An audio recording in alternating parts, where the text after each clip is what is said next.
Sports West Productions, your source for local college sports.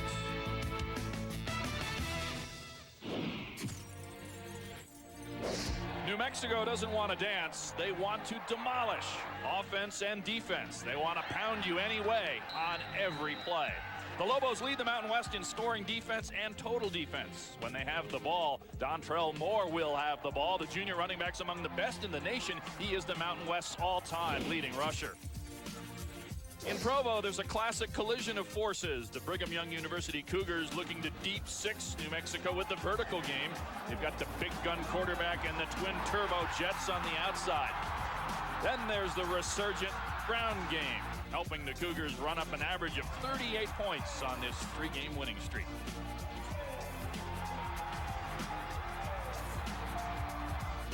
Lobos headman Rocky Long comes home to his birthplace, to where his dad played football for the team Rocky's trying to beat today.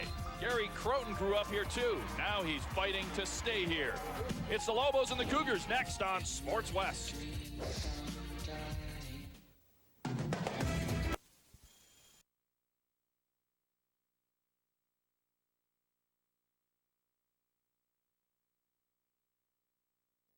Conference November Classic. Two teams coming in on a roll.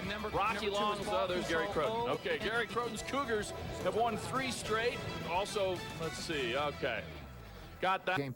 Both teams with 5 wins, wanting to get that 6th win, which would certainly make them bowl eligible, and jockeying for position in the Mountain West Conference standings. BYU in a position, if they win today, could go into that Utah game with a chance to get a share the last couple of years. This year, 173 carries, 885 yards, a 4.8-yard average, and he missed the Utah game with a knee injury. When he's not in the offense and not productive, they are not the same football team offensively. Of course, Rocky Long's bread and butter with the Lobos is defense. They come at you from all angles, but they'll have their hands full here this morning. The Cougars averaging 38 points a game in this 3-game winning streak. Well, and they have multiple weapons offensively for John Beck to go to. You can see 4 of the last 6 games, over 300 yards passing for John Beck. They're the #1 passing team in the Mountain West Conference. He's made great decisions, and he's got a lot of weapons to go to. Here you see Todd Watkins, the best deep threat in the Mountain West Conference, maybe the best deep threat in the country, streaking down the middle of the field. Curtis Brown, the halfback. Not only can he run it, he can throw it. Here he connects up with the other wide receiver, freshman Austin Colley, who's really burst onto the scene here with great success in his freshman year. Todd Watkins on your left, Austin Colley in the center, the 2 wide receivers. Curtis Brown, the tailback. Look at the combined yardage this season. Also the 17 touchdowns. John Beck has a lot of guys he can go to, and it's hard to defend a team that has that many weapons offensively. That's right. Curtis Brown looking for his 4th straight 100-yard game. All right, the Franklin Covey task list. Blaine, what do you see? For New Mexico, they need to create turnovers. That is the hallmark of this New Mexico team defensively. Get the ball for their offense. And ball control on offense and defense. They want to force BYU to get into an underneath passing game and not give up big plays. For BYU, they have to manage turnovers, not just eliminate them, but if there is a turnover, they've got to come back with maturity and manage through those turnovers and force the defense to adjust. If they can get New Mexico out of their base defense, force them to double up on the wide receivers so that they can run the ball more effectively, they will have done what they want to offensively. Yeah, this looks to be a classic here. We're excited about it. Rocky Long coming off the bye week. He's never lost. He's a perfect 7-0. The Cougars are going to try to put a big blemish on that record. We're coming right back in a minute to kick it off. Stay with us.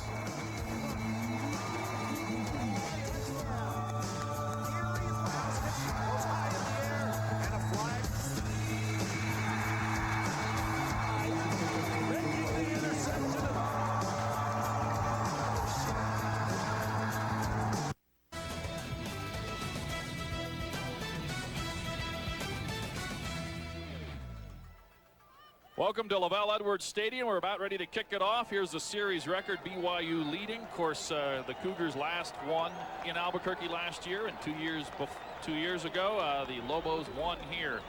It's warming up, mostly cloudy, but the sun is trying to poke through. 5 miles an hour is the wind conditions, blustering. Feels like it may be gusting a little higher than that. There's Matt Payne getting ready to kick it off. And, of course, the kickoff is presented by Crystal Inn, where we delight every guest one at a time. Back to receive the kickoff, Kevin Walton and Marcus Smith, numbers 27 and 4 respectively. Typically, Blaine Fowler, Matt Payne usually renders the return harmless as he pounds it into the end zone or out of the end zone. He's got a little breeze blowing into his face today. On your screen, it's blowing from right to left, and New Mexico elected to go with the wind here in the first quarter. And Payne still knocks it into the end zone. And they talk about it. Marcus Smith says, Kevin, keep it in the end zone. The Cougars, by the way, won the toss and elected to defer. They'll get the ball to start the second half. And we'll set the offense for the Lobos.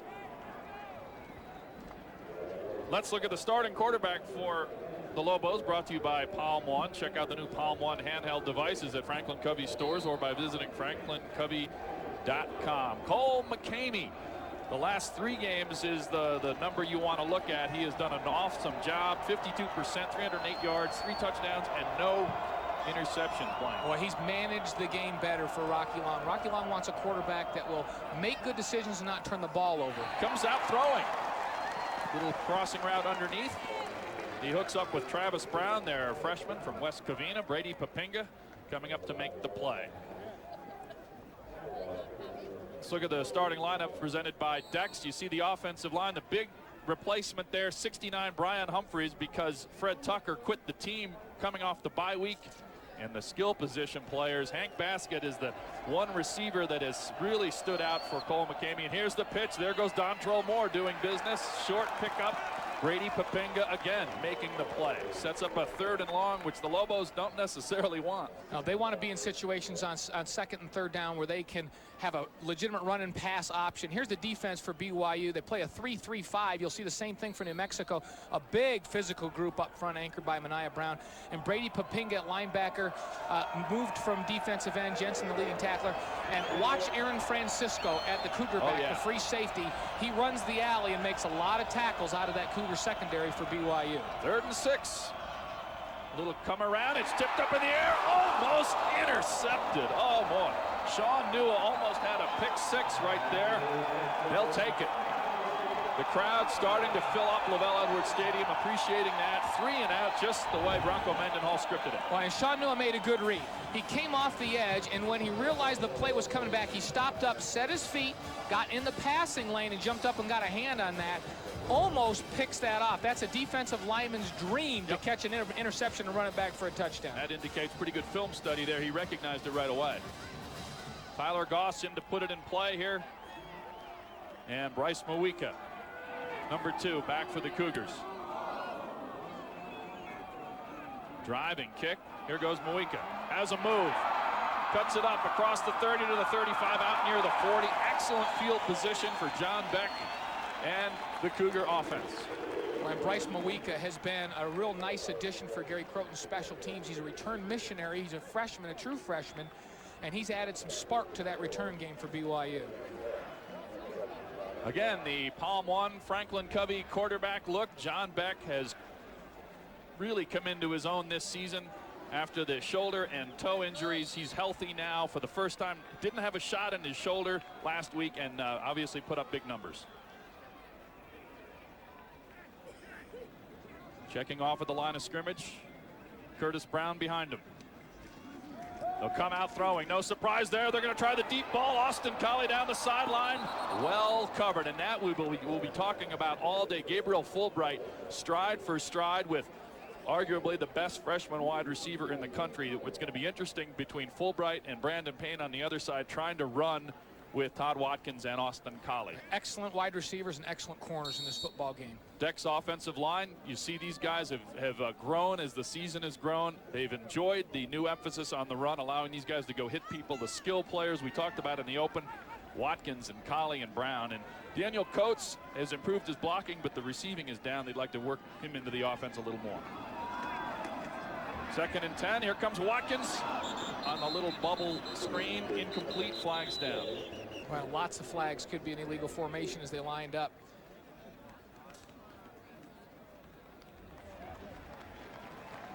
Now it looks like it'll go against New Mexico by John Beck's reaction as he clapped as he walked by the official.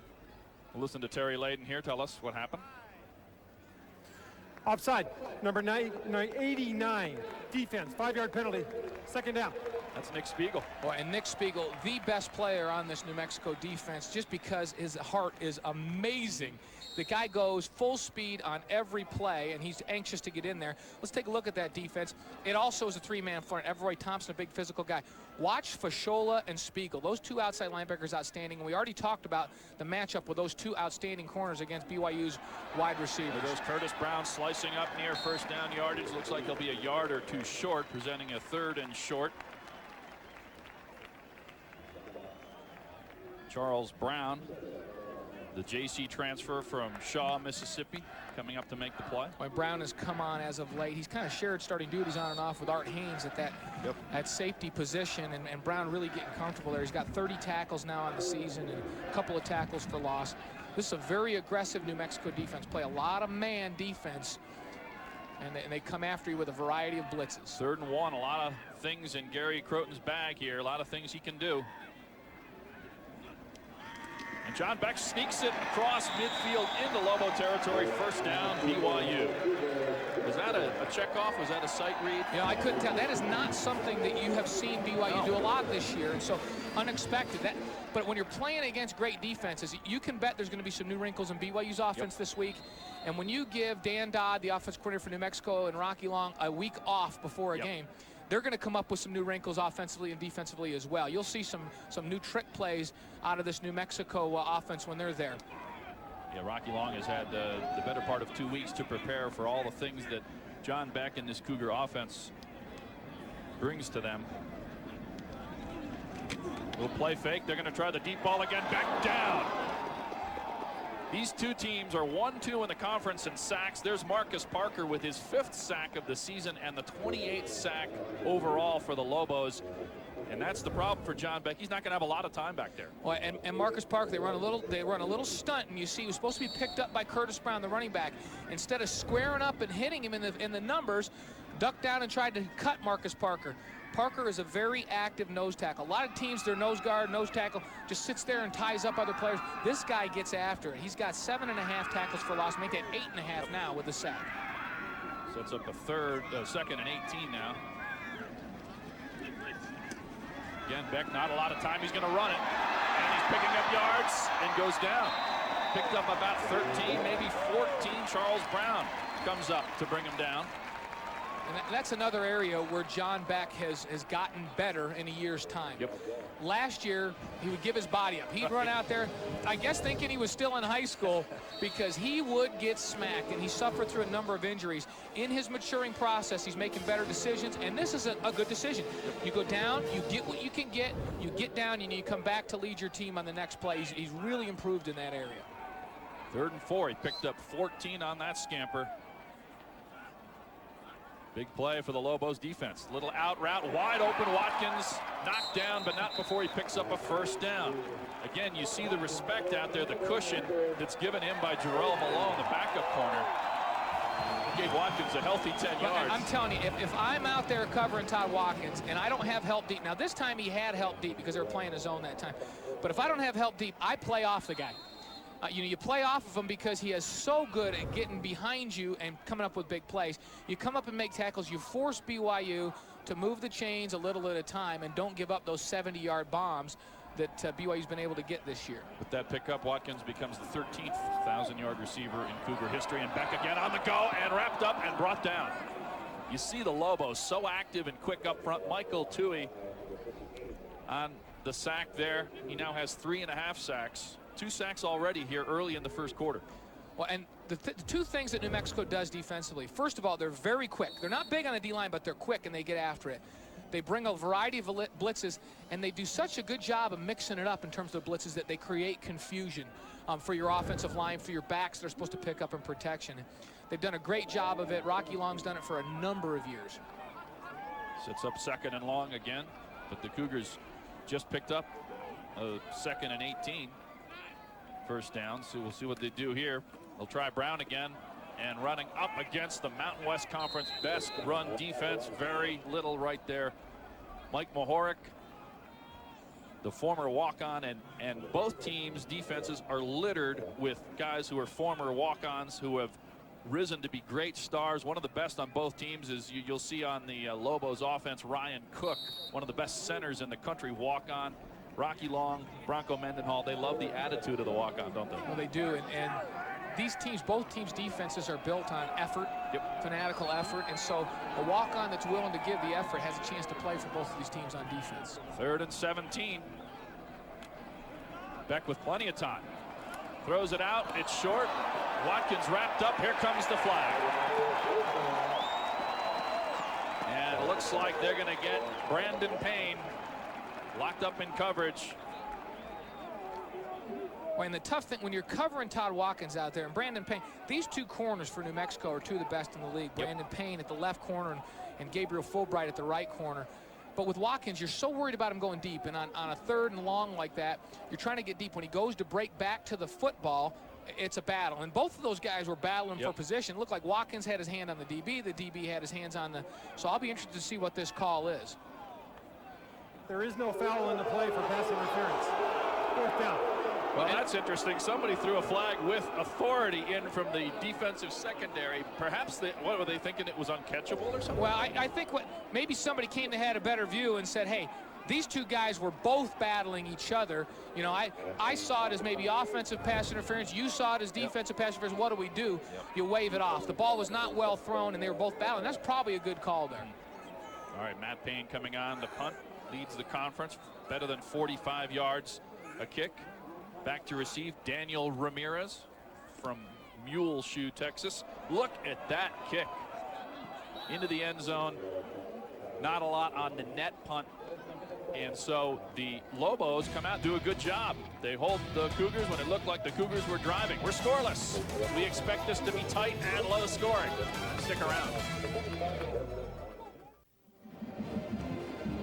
LaVell Edwards Stadium in Provo, Utah. A little chilly. It's warming up. Crowd a little bit late arriving, but we expect a near full house here. Tom Kirkland and Blaine Fowler enjoying this one. A lot on the line. We're talking about bowl eligibility, or eligibility even. And for the Cougars, a shot at a possible Mountain West Conference Championship game next Saturday at Utah. Cole McCamey in the offense for their second go-round. He'll try right up the gut. He had Dontrell Moore going in motion, but looked to be Adrian Byrd, the fullback.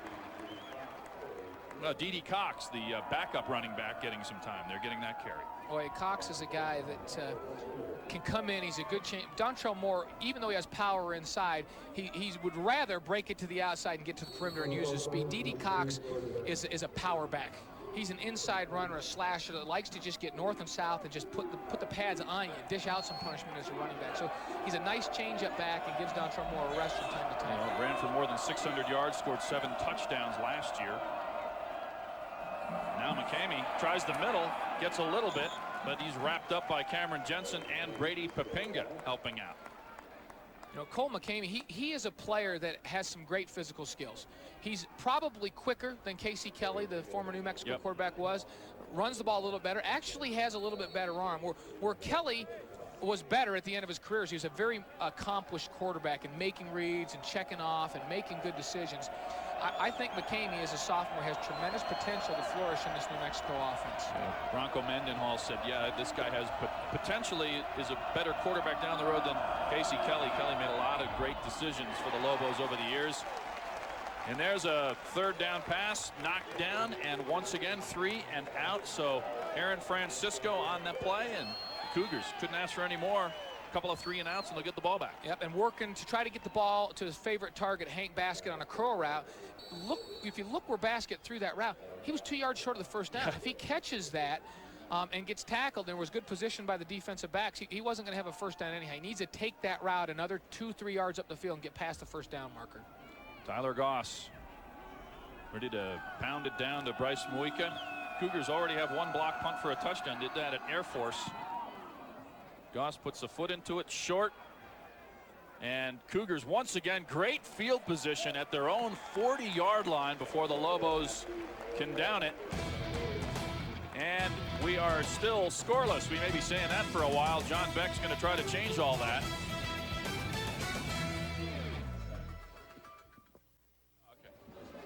Sports West and your local Lincoln Mercury dealers are giving away a 2005 Mercury Mariner, the SUV that's leading the way for a whole new look at Mercury. Log on to www.sportswest.tv and register to win.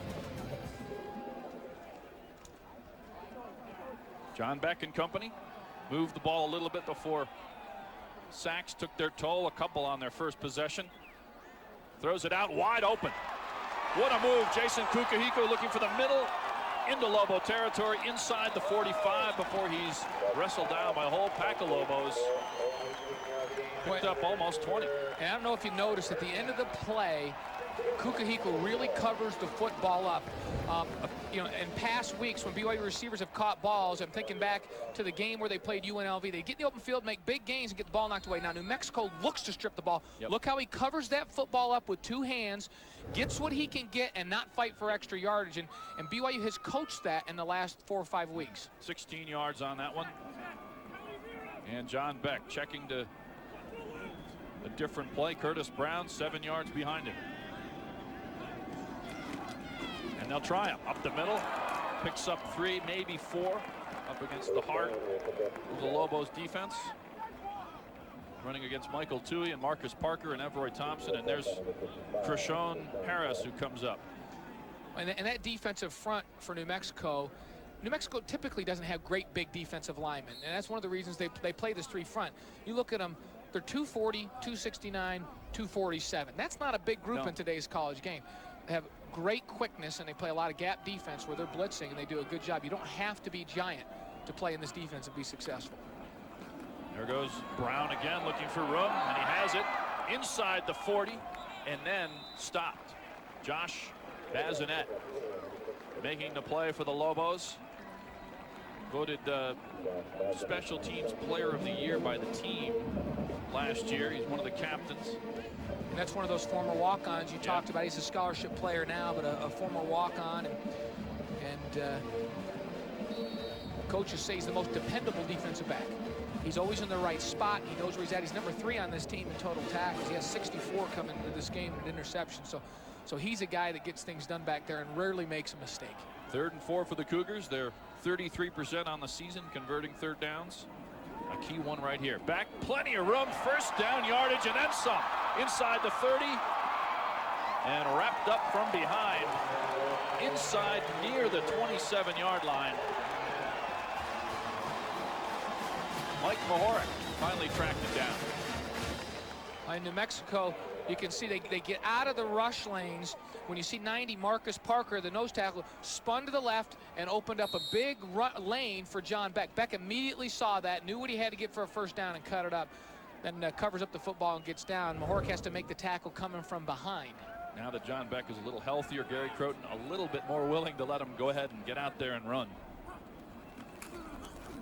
There goes Curtis Brown. Picked up a yard, and it was a hard yard. Well, there's not a lot of seams to run the football against in this New Mexico defense. And Curtis Brown recognized early in that play that Fashola was going to be right in the hole. And Fashola, a big hitter. Yep. He's an undersized linebacker, but really he's more like a safety in this New Mexico defense. They've actually gone to a 3-4 this year, and they used to run a 3-3-5. He's that 4th backer, 5'11", 209, but he can put the hit on you.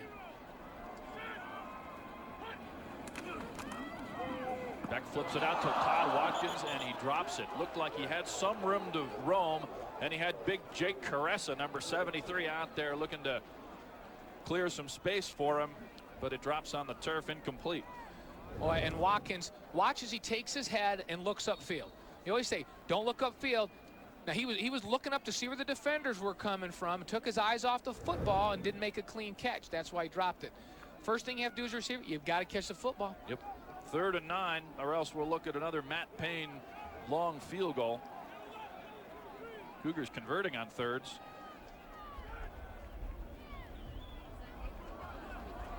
See, the Lobos look like 6 or 7 guys on the line, and maybe the play clock expired. He may not have gotten that play off in time. And it is a delay. 5-yard penalty. 3rd down. And when you're playing quarterback against this New Mexico defense, one of the things you can do to give your offensive line an advantage is take your time. You take your time, let them make a call. Force New Mexico to show what they're going to do, and let your offensive line make a call. Well, you could see that Beck was trying to do that on that play, but he lost track of the play clock and let it go. He was a second too slow on that one. So he needs to get to the line of scrimmage a little faster to allow them to make a read. He's already down to 3 and 2 now. It was down to 0, but nothing called. Little out route. He has Chris Hale, and he's down near the 10-yard line. Josh Bazinet finally brings him down. Hale with his 5th reception of the season. The local kid from Orem High School right here. Well, he's a guy that played, has had to take a diminished role this year, played a lot more last year, but with the influx of new talent, Watkins is a junior college transfer, and Colley, he hasn't played as much. He's a kid that not real big, but has tremendous strength and great speed, and made a good play after the catch on that one. 12 total yards coming in his 4 catches. That one went for 19. Cougars in business just outside the 10. They'll try Curtis Brown again, wrapped up, tried to fight through the tackle. But a great job there of bringing him down. Adam Garde, the 6'2", 253-pound junior from Peoria through Scottsdale Community College. And he almost ran out of that tackle. Good job by Garde there. And you see that when BYU's been trying to run the ball, New Mexico's been able to get people clean. They get penetration, they're getting people clean into the backfield. And that creates a problem for your running back. That no seam to find there. He's getting hit as he's catching the football and can't find room upfield. Mexico does a good job of that. Play fake. Beck under the gun, going down, throws it out of bounds. A great decision there. Barely gets it out. Fala Fashola almost had the sack, but Beck just got rid of it. Fashola coming on the blitz from his outside linebacker position. And you wonder if Gary Croton, in between series, talked to John Beck and talk to him. As a quarterback, the worst thing you can do is take an unnecessary sack. It is a drive killer for your offense. It's discouraging for your offensive linemen. And so I'm sure that Croton, after the 2 sacks in the first drive, talked to John Beck and said, where you can get rid of the football safely, you get rid of it and don't take sacks. John Beck already over 3,000 yards now for his career. Only Ty Detmer and John Walsh have more yards after their sophomore seasons. Beck putting up numbers. Out route was there. Dropped by Chris Hale, although he probably would have been wrapped up quickly. Jarrell Malone right there with him. And this sets up a 4th and 11, and Matt Payne. Similar route that Hale ran on the previous play. The ball thrown a little behind. If the ball leads Hale, he has a chance to catch it and turn. But where the ball is thrown, even if he catches it, he's probably going to be tackled short of the first down, and BYU is going to be forced to kick a field goal anyhow.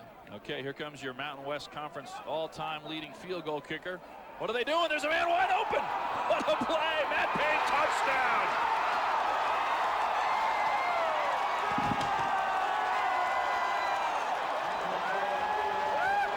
Riley Weber fooling everybody. We saw the St. Louis Rams do this the New England Patriots do this to the Rams this past Sunday, fooling everybody. I was waiting for the snapper. There was no holder was out there. Well, and what happened was they came to the huddle and they broke up, and now they kind of separate the huddle for an extra point. It was confusing. He did report to the huddle. Then he ran over to the side and lined up right on the sideline. And Matt Payne, what doesn't he do? No, it's incredible. There's a 12-yard touchdown pass. He hammers through the extra point, and the Cougars didn't have the bye week, but they pull something out of Croton's bag of tricks. How about that? Matt Payne right on the button. Riley Weber, his first touchdown as a Cougar. It's 7-0 instead of 3. Matt Payne, let's see, he's put up highlight reel hits on kick and punt coverage. He's kicked a whole bunch of field goals, and he just threw his first career touchdown pass. Yeah, and that was run for many first downs. When you're playing, basically both of these offenses need to have some wrinkles. These two defenses are so good that you have to have something in your offense to create a big play for you. And Gary Croton pulls one out of the bag here in the first quarter, going against the wind, and they get a score. And the Lobos will not try that. Kevin Walton will take the knee. And yeah, in a game that is so closely contested, Last year, 3-point game. 2 years ago here when the Lobos won, it was a 4-point game. A touchdown like that, a gift touchdown, is huge. During today's game, each time a team scores, Advantage Rent-A-Car presents the drive summary. Advantage Rent-A-Car, the official rental car of Sports West Productions. That's a special teams touchdown, right? Yeah, and it was interesting. You know what they were going to do? If New Mexico recognized the receiver and went out and covered him, you just call timeout. Yeah. You use your timeout, you kick the field goal. So it wasn't a real high-risk play. And the Lobos trying the middle of the Cougars. Cameron Jensen wraps up. Flag down. Could be a face mask. Yeah, you saw the head come back, and it looks like somebody got a hold of the headgear on that one. Dontrell Moore running the ball right up the gut. Boy, Blaine, we saw Rocky Long having an extended conversation with referee Terry Layden and some of the other officials wondering about that play, trying to make sure it was all legal. The key is that you have to go. Wait, let's listen to the call and we'll talk about it. Personal foul, face mask, penalty, 15 yards, automatic first down. You have to report to the huddle with 11 people, or you have to come past the hash marks. And I'm sure that's what Rocky said. Did that guy come in, and did he come in and be far enough in play? And I noticed him running off the field, but then never paid attention. He got almost to the sideline and turned and lined up right there on the sideline. And New Mexico didn't notice as he came out of the huddle that's where he went. You saw the exact same play. Adam Vinatieri throwing the touchdown pass to the wideout for the Patriots in the St. Louis Rams game last week. Incredible. McCamey now. He'll try the sideline. Has a man open, and he has it. That's Hank Baskett, who runs right past Micah Alba, and the big play answered with a big play. Well, and that was a beautiful throw by Cole McCamey. New Mexico has not had a lot of deep bonds. Hank Baskett has one deep one this year, and he's a big receiver. It's 6'4" and 220 pounds. He can get down the field, and he's caught a lot of balls this year where he's just out-jumped people. This is a rare occasion, but he just outran Nate Solberg down the sideline, and McCamey put the ball in perfect position for him to go make the play. 47 yards to the Cougar 15, and the Lobos are in business now. There's the little fly series, and there goes Marcus Smith. He's going to cut it in. Touchdown. New Mexico comes right back. Boy, and what a cut block on Aaron Francisco that sprung that play for a touchdown. Just beautiful blocking on that entire right-hand side. 15 yards. Marcus Smith, the speed merchant from San Diego. They bring him in. He's the fastest guy on the Lobos. They bring him in specifically for that fly series. He went 65 for a touchdown on that play earlier in the season.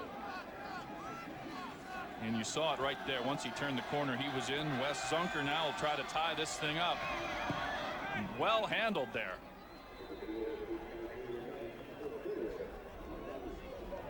McCamey did a really nice job. That was a low snap, and Zunker hesitated but added the extra point. So, you know, and we talked to Bronco Mendenhall yesterday. He knows this team so well, and he was just glowing with admiration for the job Rocky Long has done building a championship mentality in Albuquerque. And we saw it right there. This is not a team that typically takes 3 or 4 plays and marches down the field. No, but they have been a team that's been able to adjust. The thing that Rocky Long's done, he's built believers out of the players, out of his staff, and out of the community, that regardless of how they start in the non-conference, and they play some tough non-conference games, that they will be there and be competitive come November.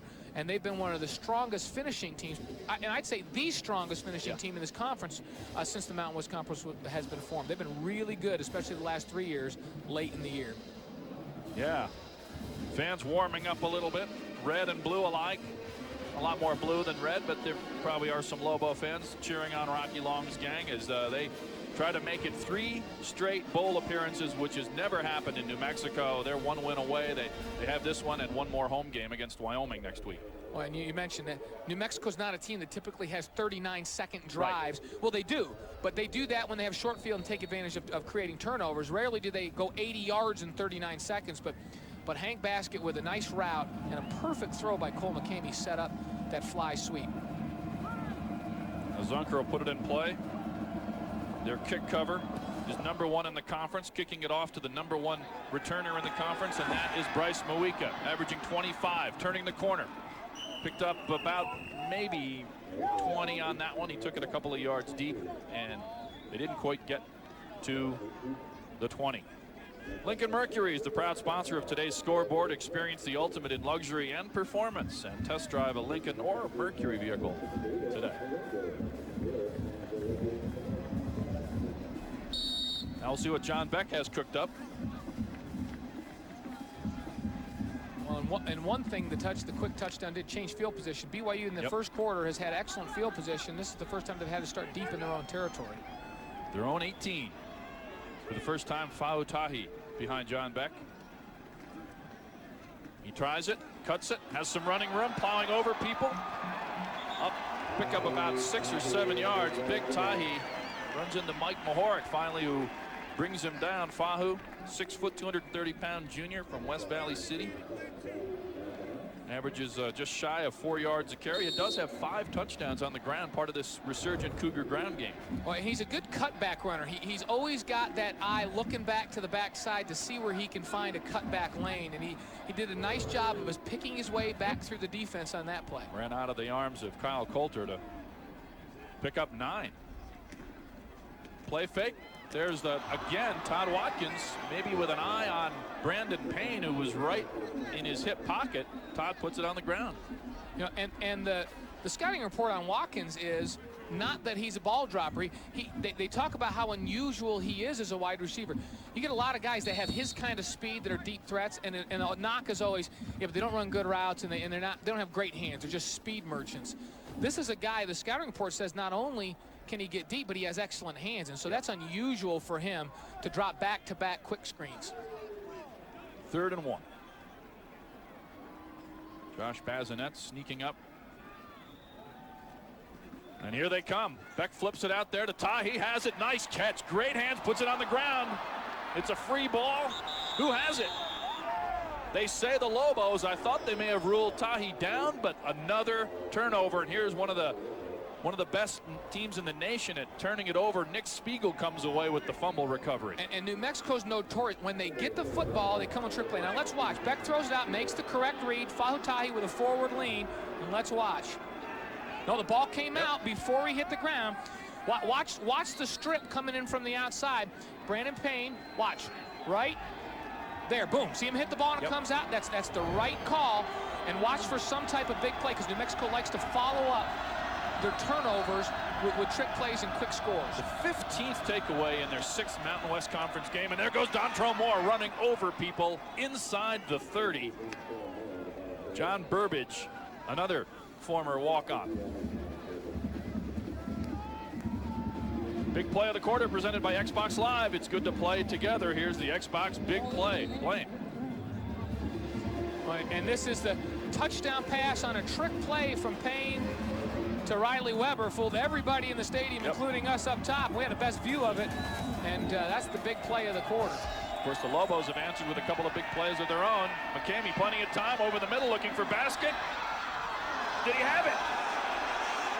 Touchdown Lobos! What a grab by Basket, and they have totally turned this game around in the last few minutes. 29 yards, McCamey to Basket, and we heard about how good he is, and what a catch.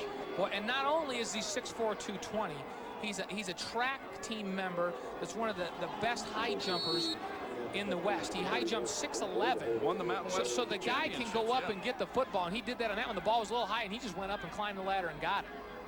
So the Lobos are duped on a surprise play from Gary Croton, and they answer with a 3-play drive, a turnover, and a 2-play drive. Hank Basket says, take a look again. Can't hang another good deep throw, a tight spiral here, and here comes Hank Basket. Look how high he goes up and gets the football. You saw the official wait to make sure he came Make sure that he had it, and he was juggling it a little bit, but watch him secure it.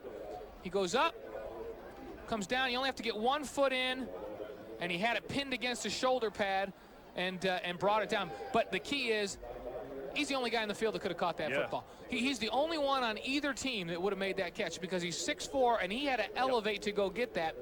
There's not another receiver out here that could get up to that. He probably went up 11.5 feet or 12 feet to go get that football. Rocky Long feeling a lot better about things right now. The Lobos answering in a big way. In just a few minutes, they have taken over control of this game. 2 plays. Now the 2 scoring drives for New Mexico. 39 yards or 39 seconds and 80 yards, 41 seconds and 36 yards, and that's a New Mexico trademark right there. I said look for a trick play or a big play. They like to come on the quick turnaround and get points quick off of their turnovers, and they did it there. Hank Basket, couple of catches, 76 yards and a touchdown. Comes in 10th in the conference with 41 receptions. Now Wes Zunker puts it a very short kick, and here come the Cougars. Muika runs right into a wall just across the 20-yard line. And Alan Stone, a block of stone right there. Point a big hit, and on the return, a short, high return. Typically, as a return guy, you're getting a full run before you're having to go with it. And that time, Muika caught the ball, hardly even got a step or two, and Stone was right in his face, and Muika had no momentum.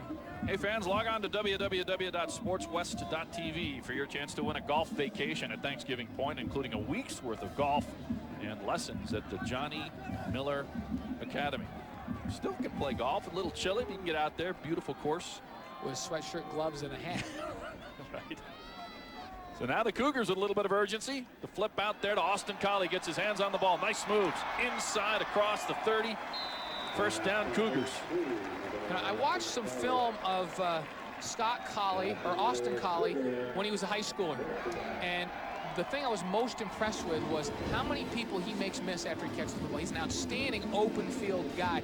Great cutback runner. Watch him here weave his way through, makes the first guy miss, and that's what he did routinely in high school.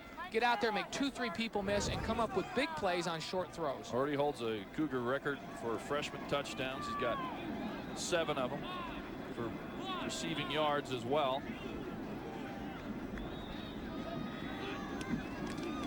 They'll try Brown, looking for room. There isn't any. He may have lost a yard. Lobos smelling that out and taking him down hard. Boy, and this is a team that is very difficult to run the football at. They're so good defensively. They create so much confusion that people come free. But you still have to stay with it. You still have to run the football at them. Gary Croach started well, but the quarter ends in a flurry for the Lobos. 14-7, New Mexico.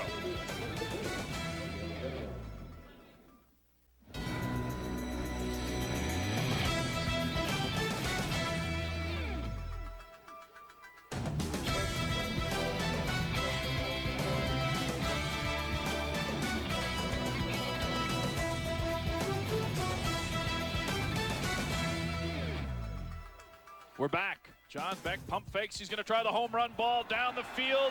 A little too far for Todd Watkins. And once again, Brandon Payne, pretty good coverage.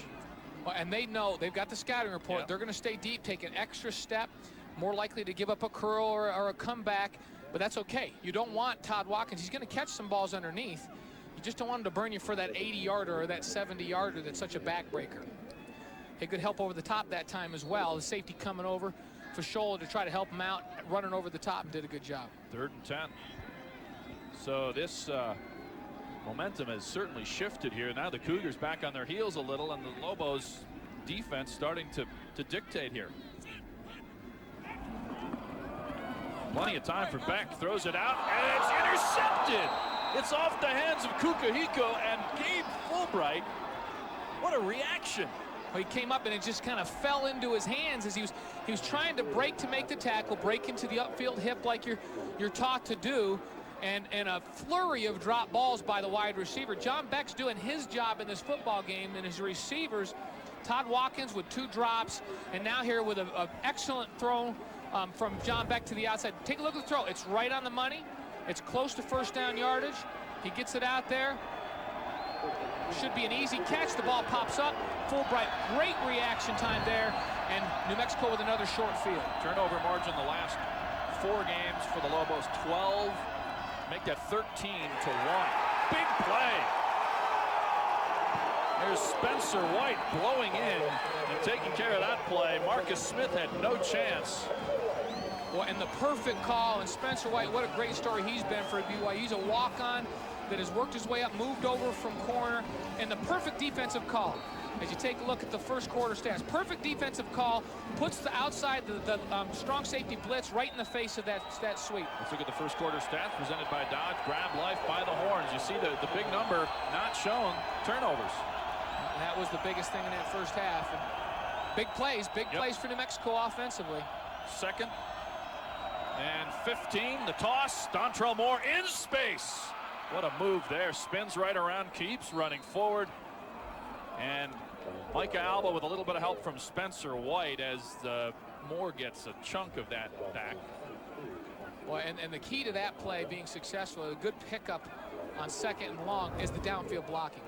Take a look. Here comes the option pitch. But when that pitch goes out, Burbage on the quarterback, look at all the white helmets or silver helmets on blue defenders. A lot of guys blocking downfield.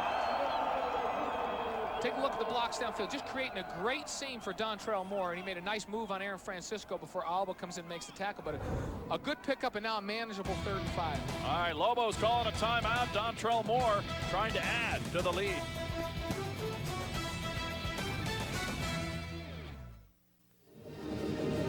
Now let's take a look at the upcoming schedule presented by Sinclair Xbox Live. It's good to play together.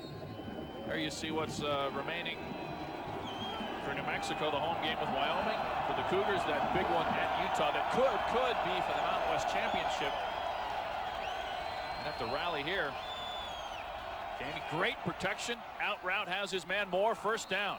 And they run out of bounds. Now, Blaine, just to put it in perspective, first 2 drives for New Mexico, remember, 3 and out. Last 2 drives, 116 yards, 5 plays, 2 touchdowns. And big plays have been the story. Dontrell Moore, underrated wide receiver. Everybody looks at him as and this is the reason he's one of the top backs in the league. He can come out. He's the number 2 receiver on this team. He has 22 receptions, make that 23 now on the season. Averages about 7.5 yards a catch. He's a weapon running the football, but he's also, a very potent weapon coming out of the backfield and catching for Cole McCamey. He does it all. Now the toss as they start to pound the Cougars. Plenty of running room, but it's locked up in a hurry. Cameron Jensen filling that hole quickly, but still looked like he picked up 4 or 5, Blaine.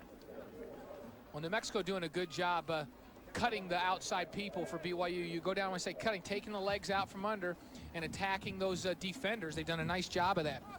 I don't think there's anybody better in the country at doing that than the Air Force Academy. They drive you crazy. They do such a good job cut blocking. And I've been impressed with the cut blocks on the perimeter for New Mexico in this game so far. Picked up 4, 2nd and 6. Bronco Mendenhall's defense is going to have to make a play here. The Lobos threatening to take control. Little reverse, and there is Sean Nua again staying at home, watching his assignment, and brought some pain down on Travis Brown, the freshman. And trying to work off of that option, get people thinking Dontrell Moore, and you pitch it back, but Sean Nua playing assignment football. He's the backside guy, he's the contained guy, the force guy on the backside. They tell him, you don't plant the foot and run to the football, you trail the play, and you stay as deep as the deepest man. He did exactly what he was supposed to do and put himself in a position to make a huge play for BYU. There's one of the plays I talked about. Loss of 8, sets up a 3rd and 14. McCamey, great protection. Throws it out. Way short, again intended for Travis Brown over there. John Burbage in coverage. This is one of those tweeners, maybe a little bit too long, but they're going to bring out Wes Zunker. Well, and the key to the play before for Sean Nua is not just, stopping a play, but a big enough loss that now this is not an automatic field goal for anybody. This is now going to be a 47-yard. Take a look. McCamey had to throw the ball a little earlier than he wanted to. Good coverage downfield on the play by John Burbage, but with a man in his face, McCamey couldn't hold on to the football any longer. This is a 47-yarder. Career long is 51. Puts the foot into it. Plenty. Is it good? No, he misses wide to the right. He had been 5 for 7 from 40 and beyond, but that's not good. The Cougars dodged some points right there. 14-7, New Mexico.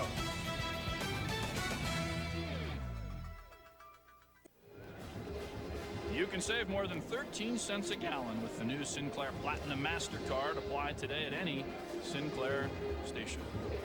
Yeah, it better be wrapped up. Cougar fans were going wild early, but lately they've watched the Lobos take charge. There goes Curtis Brown trying to get the running game going. Marcus Parker, the nose tackle for the Lobos, snuffs that play out after a short pickup. Well, and if you're BYU, you have to continue to run the football. You can't get away from that. As good as New Mexico is against the run, if you completely go away from the run, now you're playing into their hands. You're one-dimensional, and they can start coming with all kinds of twists and stunts on the defensive front. and not worry about the run. So you've got to run to keep them honest. Even if it's not as productive as normal, you continue to do it. There goes Brown again. Can't get outside. Charles Brown wraps up Curtis Brown. Curtis comes in his last 5 games. Boys, he turned things around. 588 yards, 4 touchdowns, and of course that touchdown pass that we showed in the open. Boy, and watch. This is Charles Brown on Curtis Brown, and Charles Brown, a physical safety. He's 203 pounds, and just a form tackle coming up from the safety spot on that one. Ran a 4.5 40 in junior college at Mississippi Delta Community College. Had some power behind that speed as well. 3rd and 6.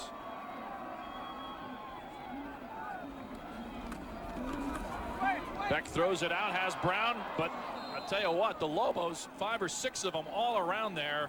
Brown trying to make somebody miss, but Gabriel Fulbright coming up from his corner spot, the former safety, bringing a load on that one. Well, and New Mexico that time, right before the snap, they went and covered up the outside guys. They went up and doubled up. They rolled the safeties up, the corners up, and took the safeties to the outside.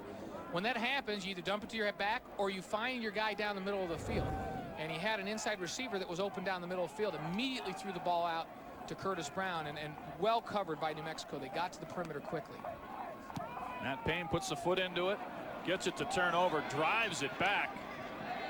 And here come the Lobos. There's Payne on a punt return. Nothing doing.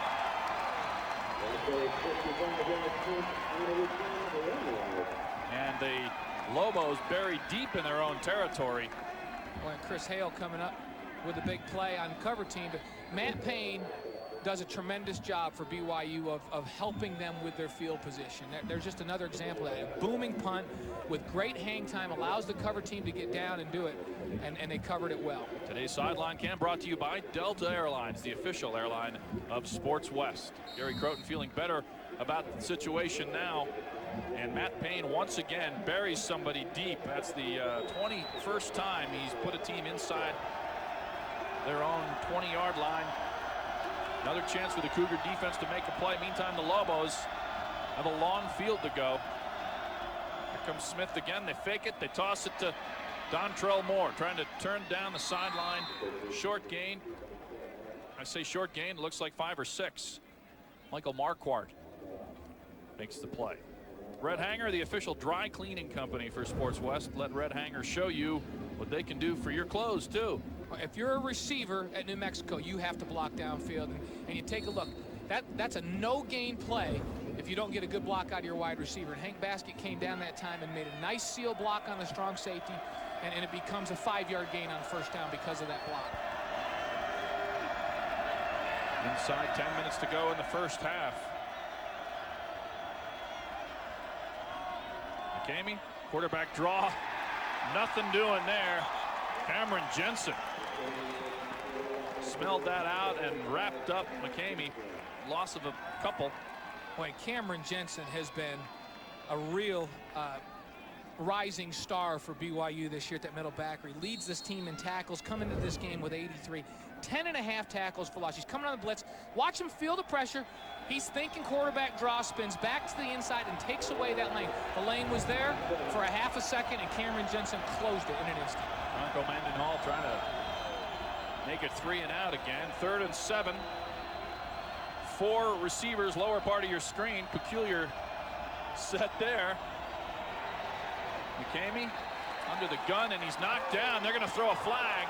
There's a penalty that stopped the play, and then Mania Brown teamed up with, looks like, Marquardt to knock him down, and they're going to rule the penalty is one thing, and then it's going to be unnecessary roughness. Yeah, it'll be a delay of game. I think the clock ran out, and obviously Mania Brown, those guys could not hear the whistle. Yep.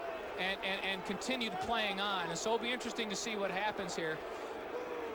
Yep, there's delay the a game delay on the offense. Personal foul on the defense. And that turns things around. That'll be a first it'll down. be interesting to see, because if you can't hear the whistle, it'll be interesting to see if the quarterback's still running around and you can't hear the whistle. There's 2 fouls on the play. Dead ball, delay of game, offense, 5-yard penalty. After the play was over, personal foul, number 99 of the defense, 15-yard penalty, automatic first down. Yeah, they'll tack that on Mania Brown, and you get the explanation and for now Coach take a look. The whistle's blown. And he stopped. He stops up, and he puts the ball down, and he still gets hit, and that's a good call. Yep. Now, it'd be different if the quarterback ran around. If he ran around and you grabbed him, I think they keep the flag in their pocket. Now, they're working hard. The linemen are still working, but they should have held up. And Brown is not the one that actually hit him. Marquardt. Yeah, he tried to hold up. Marquardt came off the block and hit him, but he had given himself up. He stopped. Jerry Croton, very hot. There goes Dontrell Moore. Short pickup, not for a loop by Brady Papinga. And you're in a situation where it would have been 3rd and 20 on the 5-yard line for New Mexico. The 15-yard penalty, automatic first down. Huge turn of events there, and the replay showed the lineman stopped, the Lobo lineman, and McCamey also. Well, and the difference too is that it was a dead ball foul, so the thing was fully into effect and automatic first down. So 2nd and 8 for New Mexico. The crowd has come to life over that call. They'll try D.D. Cox, picks up some running room out near first down yardage across the 30. John Burbage brings him down. Burbage playing with an arm that's going to need surgery. Take a look at the replay. Just going to hand the ball to Cox. We mentioned he's the Mr. Inside guy. He's the guy that likes to get up the field and get his shoulders square. Big, powerful back, and comes up just short. It's going to be about 3rd and 2 now. Cox, the senior, is shared time, filled in very well for Dontrell Moore over the last couple of seasons. Transfer from Oklahoma State, put 187 yards and 3 touchdowns on Texas Tech last year. He can control the game by himself. Big 3rd down play here. There's a flag. What's that going to be? Brady Papinga already in there making his case. That flag was thrown just before the snap. False start. Number 69 of the offense. 5-yard 69. penalty. That's Brian Humphreys. 3rd down. Another former walk-on for Rocky Long. Humphreys making his first start in replacing Fred Tucker, who never made it back. Missed the plane coming back from Houston. Was late. Met with Rocky Long. He thought they'd work things out, and he never showed up for practice. Well, and Tucker's a guy he's a big physical player. Tucker was a big physical player, one of the strongest players on this team, and you miss that physical presence at that quick guard spot. 3rd and 7 again. McCamey under the gun, wrapped up and down. Burbage with the sack and a flag in the area of holding. And McCamey just held onto the football too long that time. He was waiting on a matchup outside. He was waiting on the matchup with Dontrell Moore and Brady Papinga, thinking that Papinga was going to get outrun, and Papinga stayed with the man. Number 88 of the offense. The penalty is declined. 4th down. So the defense doing what they can for the Cougars. That's where McCamey will get better as he gets more experience. That's where he will come off the first receiver quicker and get rid of the football. Clock in his head has to say, get rid of it. Right? Yep. Tyler Goss back again to punt. Bryce Muika will try to make something happen for the Cougars. Muika excellent on kickoff returns, but only averaging just under 7 yards on punt returns. Cougars may try to apply some pressure here. Don't get there. And Goss puts it out. Fair catch. And BYU's in business at about their own 37-yard line. Again, great field position for John Beck and company. It's 14-7 here. Just under 7 minutes to go in the first half.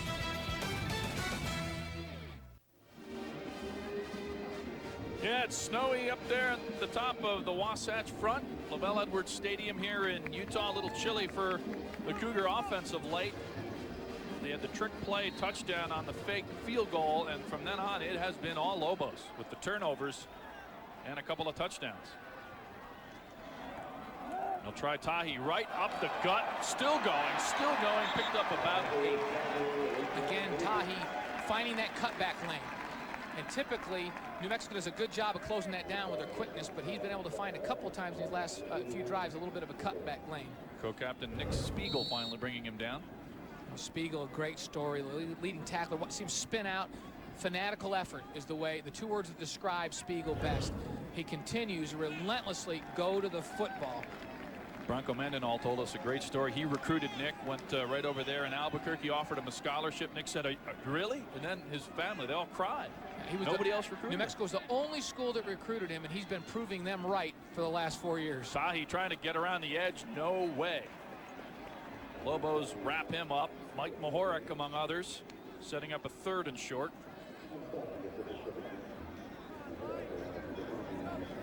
Cougars in good shape here, down 7, but with out near midfield, this becomes another big 3rd down play. 3rd and short, and the field position again. You think through the last series. The key to the last series for BYU is the great punt by Matt Payne, which changed field position and got BYU a little bit of breathing room. Now they've got to take advantage of that offensively to pay back the punter for his good work.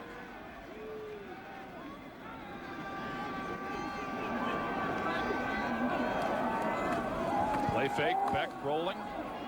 Plenty of running room. He'll pick up the 1st down and then a whole bunch as he heads trying to get out of bounds and slides up short of the 40-yard line. And there's another flag. I believe they may have Moa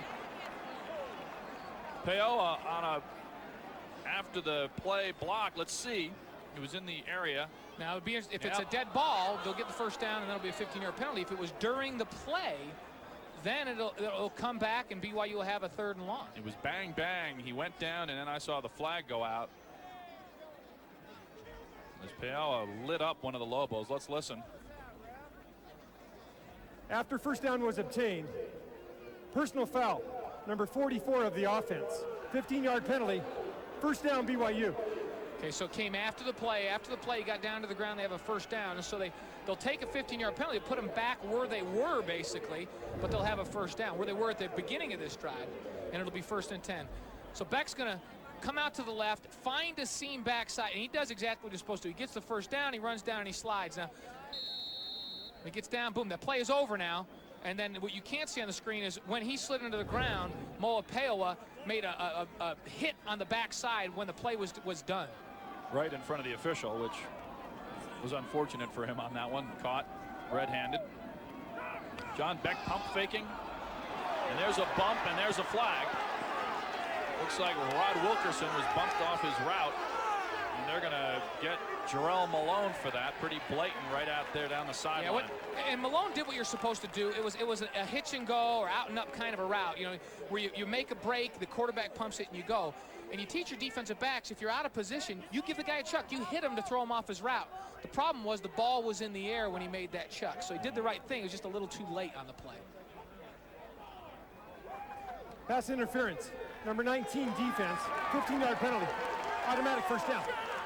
And Beck threw that ball into coverage. That was not a good decision. New Mexico had a good defense in place for this one. They brought the safety over top. Watch the safety over the top. Watch Brown. See, Brown's over there in great position to help make that play.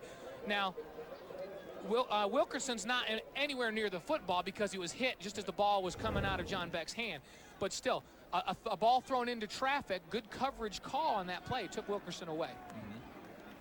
John Beck well below his recent output where he's been hanging 300 yards on teams regularly. 4:43 to go. BYU in business at the New Mexico 42. Throws it out there. He has Antoine Harris inside the 30. There's another 1st down for BYU. Jarrell Malone again. Busy man. Makes the play. Antoine Harris, another guy coming on in recent weeks for BYU. He's been the guy that's been catching little inside breaking routes and things. He has good speed. Just a freshman out of Garland, Texas. A guy with good hands, excellent speed. He's got a very bright future in this BYU program. And take a look. Just a quick out. He made a pressure step to the inside, ran the out. Ball was delivered on time.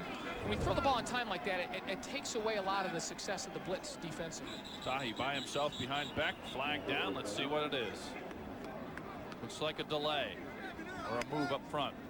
Lobos are clapping and BYU's walking the other way. We're going to get Hanale Vincent, 57, if that's the number I heard correctly. Could have been Gary McGibbon, 67. Somebody moved just before the snap of the football and come back 5 yards.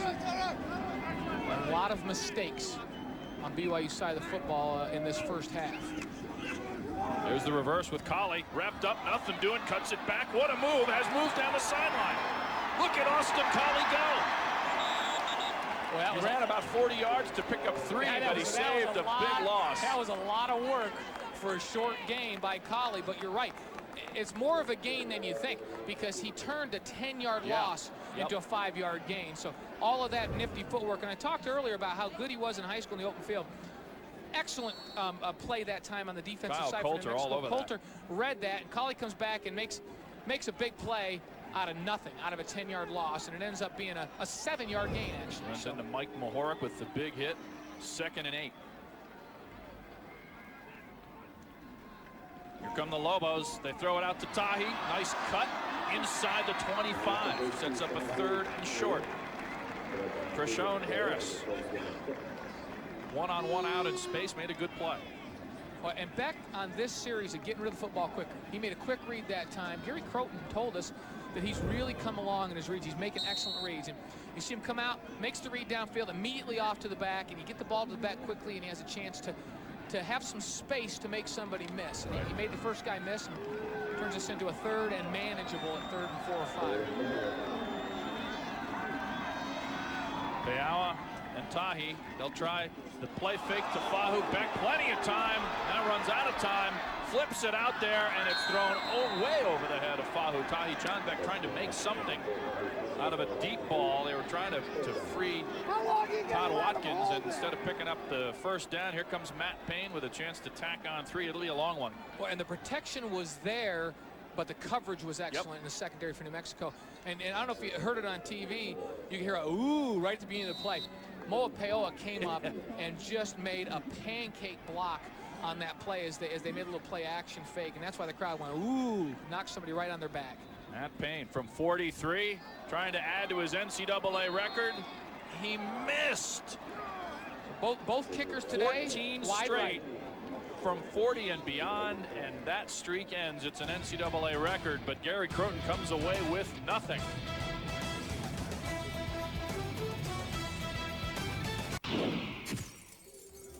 Big play of the quarter is presented by Xbox Live. It's good to play together. Here's the Xbox big play. There's Matt Ayu with one of them. And then how about Spencer White bringing up Marcus Smith? And you know, we talked, and that came on the previous years. New Mexico created a turnover. They've done so well at that this year. And BYU managed through that turnover, and New Mexico ended up coming away with no points on it. New Mexico with a great defensive stand on the last year. So the defense is playing well, with the exception of a few big plays here. Play fake, McCamey looking around, throws it out there. He throws it right to the Cougars. There are 3 of them. And how about that? Micah Alba says thank you very much. And McCamey beside himself. He knows that he made an error. And I'm sure, being a former quarterback, I can tell you let some balls go and 3 inches out of your hand, you say to yourself, no, what am I doing? Yep. And I guarantee you McCamey on that one, I'll tell you when he realizes it. Right now, he's going, what did I just do? What did I just do? Yep. And he knows it. He got the pressure, and the pressure got to him. He should have just tucked this under and taken a 1-yard loss, and he just threw it up. No receivers anywhere in the area, and that's a young quarterback mistake. He won't do that 2 years from now. Huge turnaround for the Cougars, and they have Colley down the sideline, and he's inside the 15. So we're seeing turnovers dictating big plays here in the first half, and a big turnaround. Brandon Payne brings him down. Well, I don't know if you can cover it better than that. I don't know how Colley comes up with this catch. Payne's in good position. Look at this. The ball just thrown right over the shoulder of Payne, and Colley goes up in concentration, makes the catch. That's a perfect throw, because you don't cover a fade any better than Payne did. The only thing he could have improved on was turn his head when the receiver turned, but Colley did a nice job. He kept his hands down until the last second. Well, this is just what Gary Croton ordered. Bronco Mendenhall's defense takes a gift turnover, and they're going to try to punch it in for the tie. Curtis Brown picks up 1. Maybe 1. And boy, the Lobos were in complete control. 3 minutes to go. You figure they're going to try to bleed the clock and punt it and go into the locker room, and that's not what Rocky Long wanted. Well, and for New Mexico, when you get in a situation like this, you go out there and you say to yourselves, either create a turnover defensively or hold this turnover to a field goal. Yep. If you can keep all turnovers to 3s instead of 7s, you usually come out okay in these things. And so you know the defensive mindset right now is force them to kick a field goal. 2nd and 9. This defense is probably thinking we're going to get the ball back. Yeah, that's their mindset. Beck under the gun, knocked down in a big way. There's Michael Tui, just busts in there, and John Beck didn't see him. Wasn't the blind side. Tui worked off the edge, and this is an area where John Beck needs to improve, is feel in the pocket. You got to feel this. This guy's coming off his front side, and he's reading to the left, doesn't feel it coming at all, and gets hit. Now, to his credit, he's reading to the left, so he's not looking off that edge, but that's something you got to feel. The guy came quickly around the corner. Tui came around the corner and was right there in a hurry. 3rd and 18. Beck with some running room, falls down. That won't help. At the 26, -7 for the field goal setup. It looks to be about a 42, 43 yarder coming up. And that's a series, and Beck looks like he hurt his hand on the sack, and you see Gary Croton calling for a train. It looks like he cut his hand or something on the sack. But that's a series right here where New Mexico's defense was awesome in defending the turnover, and BYU's offense was terrible in trying to turn points or turn a turnover into points. Try again from 43. He hammers this one. He hit the upright. The NCAA record holder over 40 yards. He did 14 straight, Blaine, and Matt Payne has missed 2 in a row from 43. That one clunking off the upright. He can't believe it. No, you can think he missed wide right by quite a margin on the kick just a few minutes ago, and you would think, okay, make the adjustment, kick it back to the left. He made the adjustment, he just didn't make it by 6 inches enough, and clanks it off the right upright. So from the gift turnover, the Lobos do what they have to do. They pick up a sack and another negative yardage play on the scramble, and then they get the gift as Matt Payne misses the 43-yard field goal. Now they'll try to bleed the clock. Dontrell Moore cutting around, looking. There's a flag down. He picks up nothing. Zephyr Technology Solutions is your one-stop source for business telephone systems and voice over IP. From 2 to 20,000 telephones, we will exceed your expectations.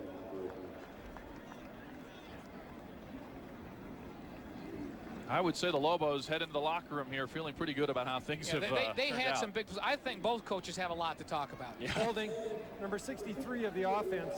10-yard penalty. First down will be repeated. I mean, New Mexico's defense has been outstanding this entire game. And so I think, Rocky Long talks about more of the same there, but the offenses have not been stellar on either side of the football, and turnovers and some bad mistakes.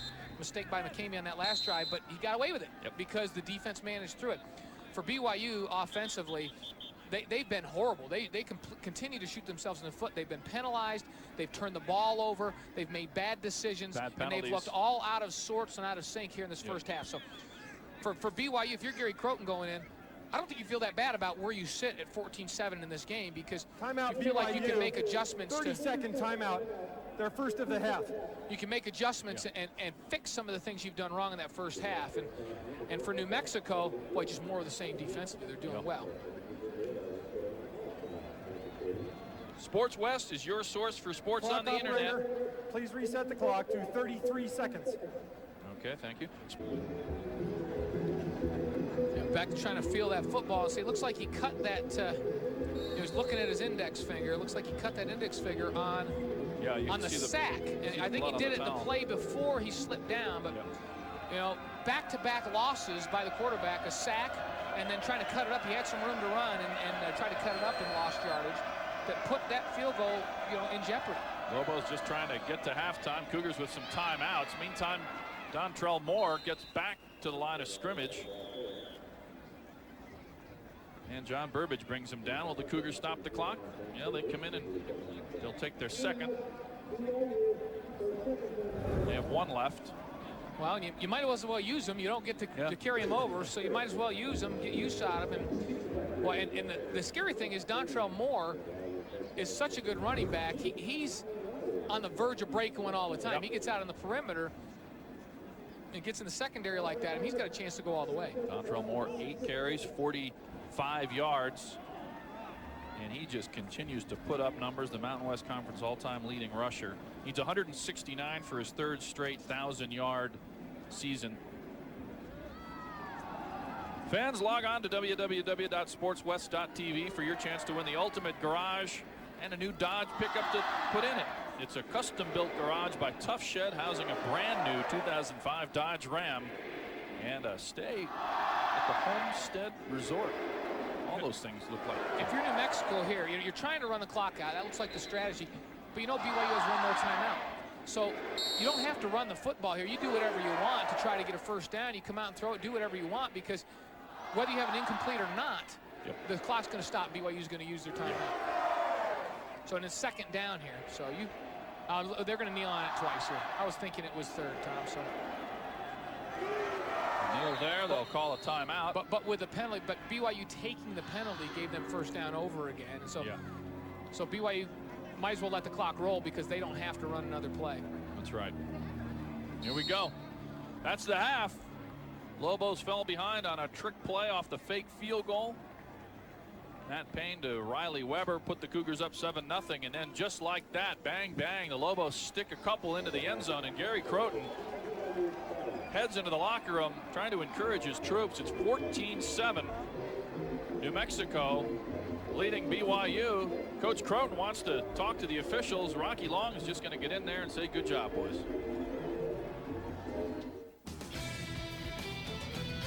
This Sports West College football presentation is brought to you. I'm Erica Ruiz. At KRQE News 13, we're working to earn your trust.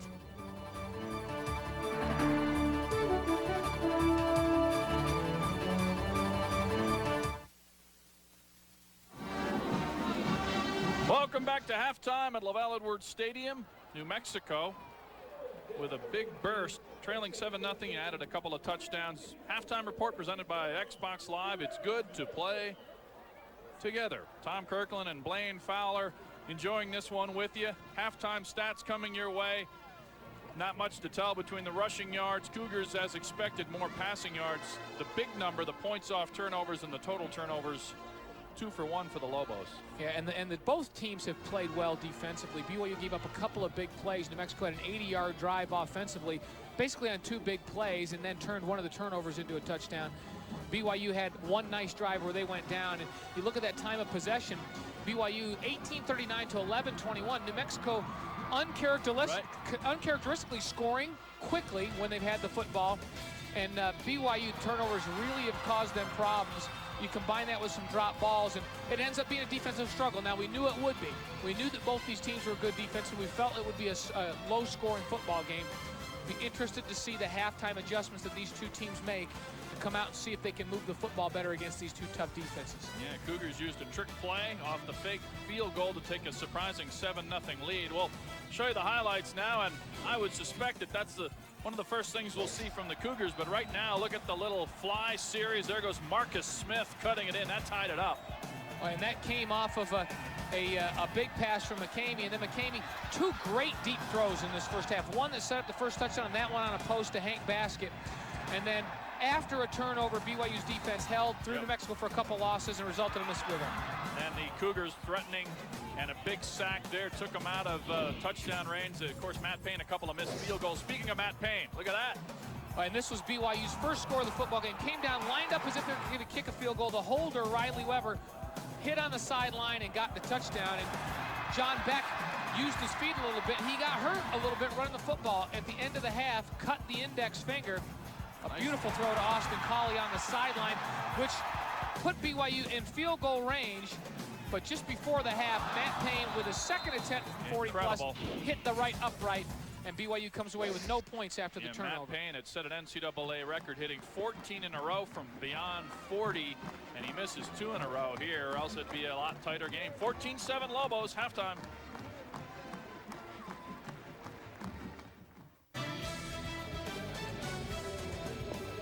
Fall turning in towards winter here in Provo. Wasatch Front, you see the snow up on top there and down below, heating up. Second half here as the Lobos clinging to a 14-7 lead. BYU, remember, won the opening toss and deferred, so John Beck and company will get the football here. And you see his right index finger taped up.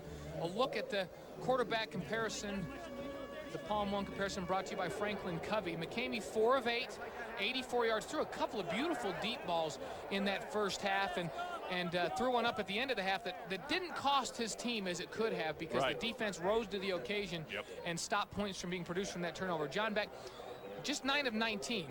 3 terribly dropped balls for John Beck, or it'd be 12 of 19. 12 of 19 just sounds better than 9 of 19.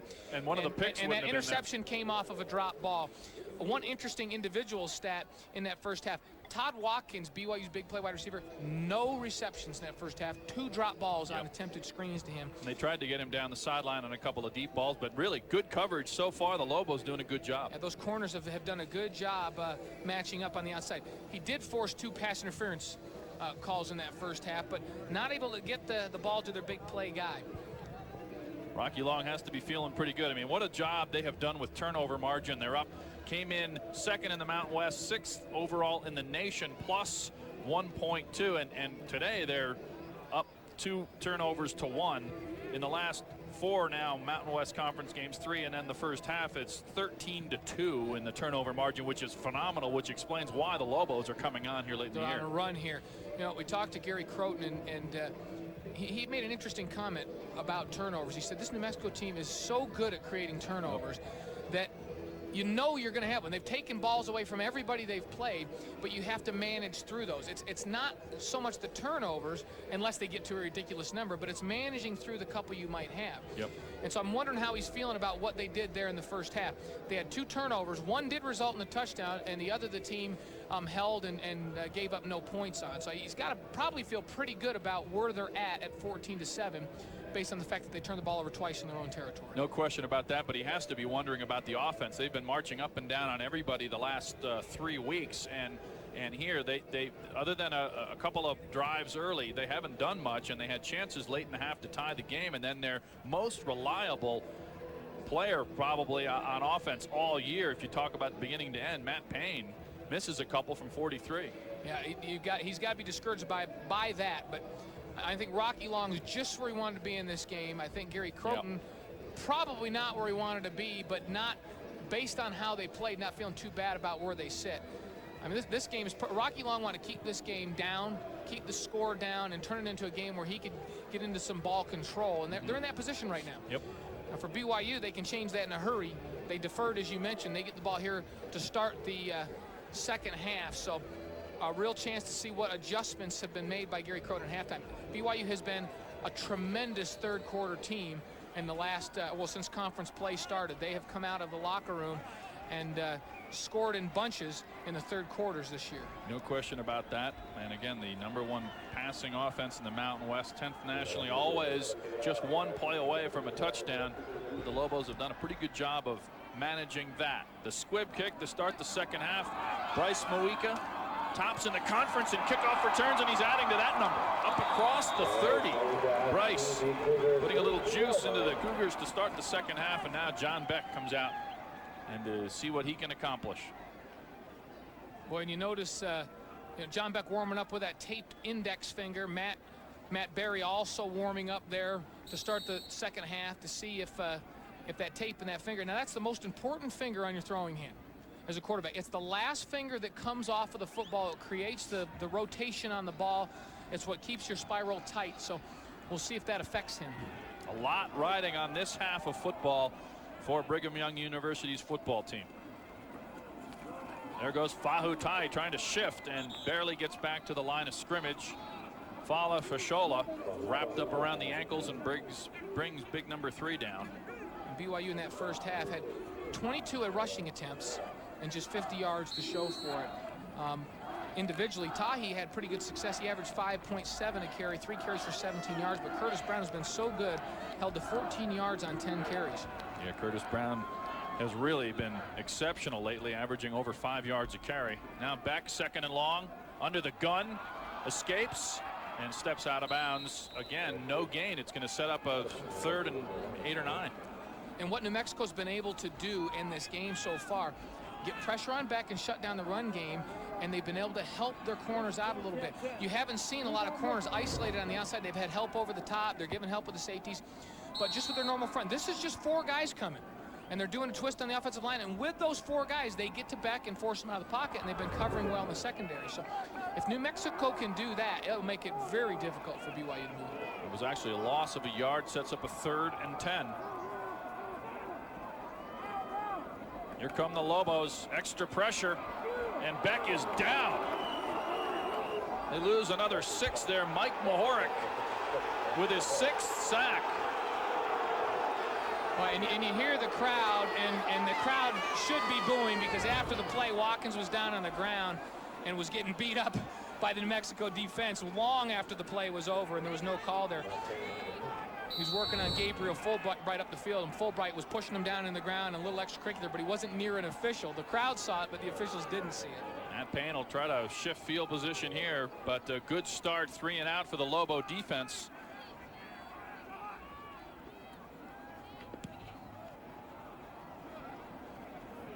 End over end, ball on the ground. It's right there, but it's covered, I believe, as Daniel Ramirez, playing fast and loose with the pigskin, almost gave BYU another gift. Boy, and Rocky Long's got to be standing on that sideline with his heart up in his throat. He just took a deep breath just now, because special teams are scary. Yep. Now, a lot of turnovers happen there, and that's a ball that probably should not have been fielded. It was so short, he couldn't get up. Ramirez couldn't get up and get to it. And now he really doesn't have a good handle on it. He's very fortunate that as he rolls over, the ball stops up and he's able to get to it. Matt Allen had a chance at it, but Rocky Long, you can see the look on his face almost as if, whew, okay, got away with that one. Well, here they go, right up the gut. They'll try D.D. Cox for a short pickup.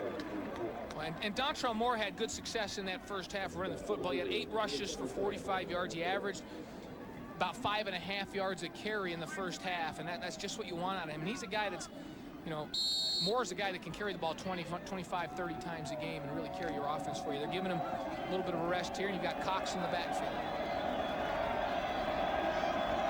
They have Moore out in the slot, and we've mentioned what a good pass receiver he is, and he motions back into the formation. 2nd and 7. They fake. They'll try a little up. They didn't fake. There goes D.D. Cox, continuing to break tackles, trying to run through a couple. Almost got across the 30, but he was wrapped up. Looked like Brady Papinga in there along with Spencer White, another walk-on. That's a big, strong. I mean, that's a great back for your backup running back. Your change-up back. You'd love to have a change-up back with that kind of skill. I mean, D.D. Cox on any other team in this league would be the feature back, but you know, he's had to sit patiently behind Dontrell Moore. 3rd and 4. There goes Moore in motion. Empty backfield, and McCamey's going to run. He sees an opening, turns it up. I'm not sure if he got the first down. It depends on the spot right now. That's looking like a pretty healthy spot. Matt Bauman helped to bring him down. Right there, what do you think?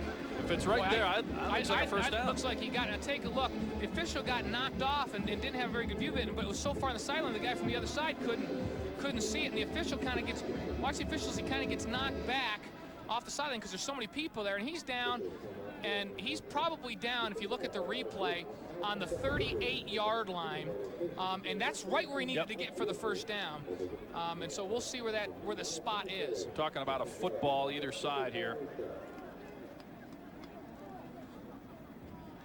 We're all waiting for that indication. There's the ball. Sticks, yeah, easily first down. So McCamey, they motioned away, went empty backfield, and that was just a straight quarterback sweep there. Got the tight end and the big guys on the offensive line out in front. It was a student body right without the backs. McCamey just carrying the football. He is a very talented runner. He's a strong guy. He's 6'2" and 208 pounds. Just a sophomore, but he can run the football. They've been a little more careful with him because he had a couple of concussions early in the season. So they don't want him to take too much of a beating, but he'll be a guy that is an integral part of the running game the next couple of years.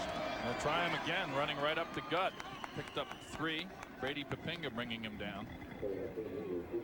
You talk about a team rising to a conference championship contender, and you got to win on the road. And under Rocky Long, the Lobos 11-9 in the Mountain West on the road. They're 5-1 in their last 6 on the road. 3-0 this last year on the road, and once again in position to pick up another huge road win. And they're great late in the year. Yep.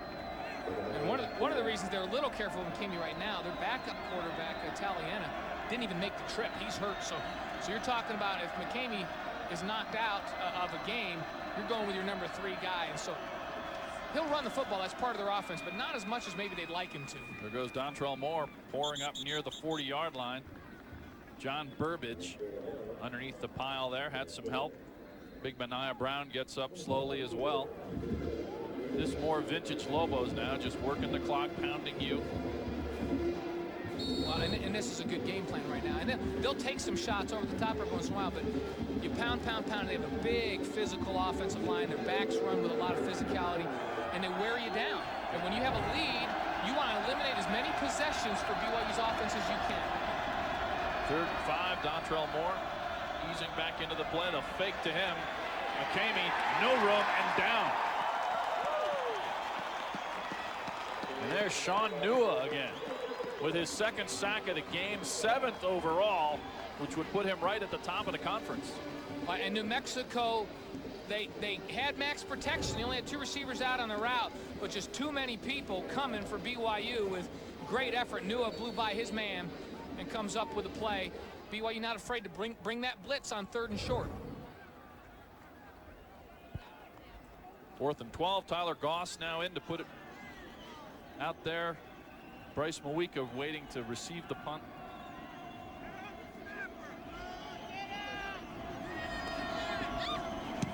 Goss gets it away easily. Pretty good punt. And here comes Bryce Mawika looking for some running room down the sideline, up about to the 24, maybe the 25-yard line, and that's where the Cougars will operate again. 14-7. We expected it to be a tight game, and that's right where we are. We'll head out on that last sack. Sean Nua meets Cole McCamey again.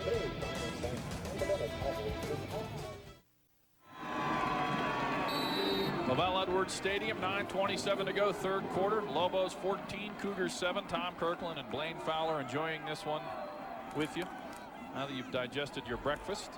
John Beck, deep ball again, has a wide open Austin Collie, and he has it at about the 41 of the Lobos. And a deep ball, the flag there along the sideline. It could be another 15. And a very well run route by Austin Collie. Ran a post corner, and it bought them a little bit of time by Beck going with the play action. You had to respect the run. BYU's running enough that you've got to respect that. And it is a personal foul, so I had 15 on to the end of that. And so not only does that slow down the pass rush and give Beck time, but it forces your safety to take a step up, forces your corner to take a step up, and that allowed Collie on that beautiful post corner route to get open. Personal foul, number 28 of the defense.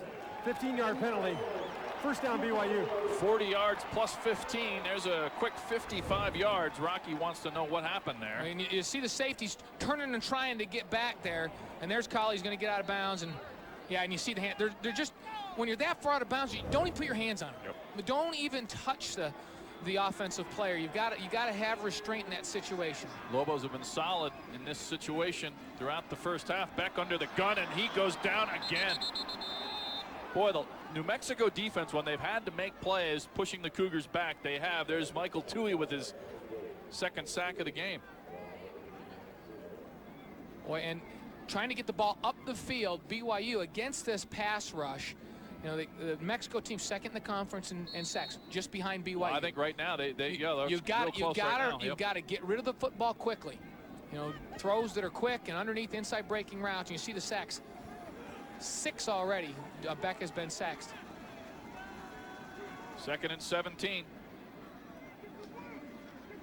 Under the gun again, wide open. There's Curtis Brown. Short pickup to the 30. Fala Fashola making the play there. Talk about sacks. Look at the Cougar defense, the Lobo defense in this case. And that one comes quick off the edge on a play action pass. And New Mexico's done a great job of using their quickness on that defensive front to beat people, get around people, get to the gaps, and get to the quarterback. And John Beck has taken a beating. Tui coming off the court. Tui's having a great football game defensively on that defensive line for New Mexico in this game. 3rd and 15. Trying to get closer for Matt Payne, or maybe pick up a first down. zips it out there. Austin Collie has it. He will not pick up the first down, but once again, well within Matt Payne's field goal range. Well, and that's the kind of play, quick time, get back, 5 steps, set your feet, throw the curl. That's the kind of play that you have to throw against New Mexico to avoid these sacks. And that time, good protection up front. Beck delivers the curl. Collie trying to turn it into a big play, but gets back enough yardage to make this an easier field goal attempt, one that you don't have to crank through to try to get to the goalpost. 0 for 2 from 43. This is a little shorter, and he misses his 3rd of the game. And that for him would have been a chip shot. You're talking about a 36-37 yarder. And nothing going well for Matt Payne after throwing the early touchdown pass. 14-7 Lobos.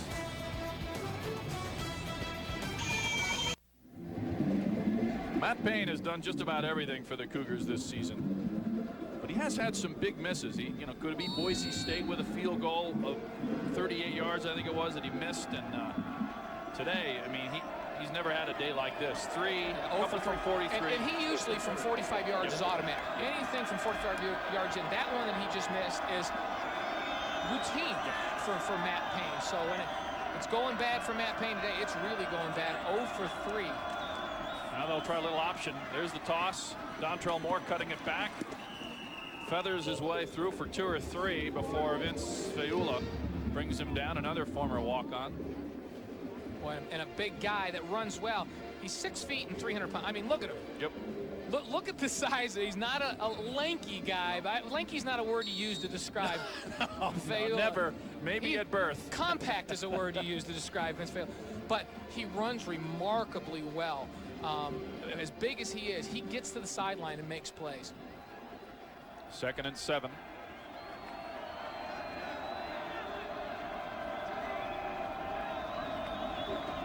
We'll try Moore again, cutting back, has some room. Dives up near the 30. It'll set up a 3rd and short. Boy, and New Mexico continues to work that clock. This is exactly in the game plan for Dan Dodd and Rocky Long. Get a lead early, and then run the football. Use those big guys. Put it in 22's hands. 11 rushes now, 56 yards.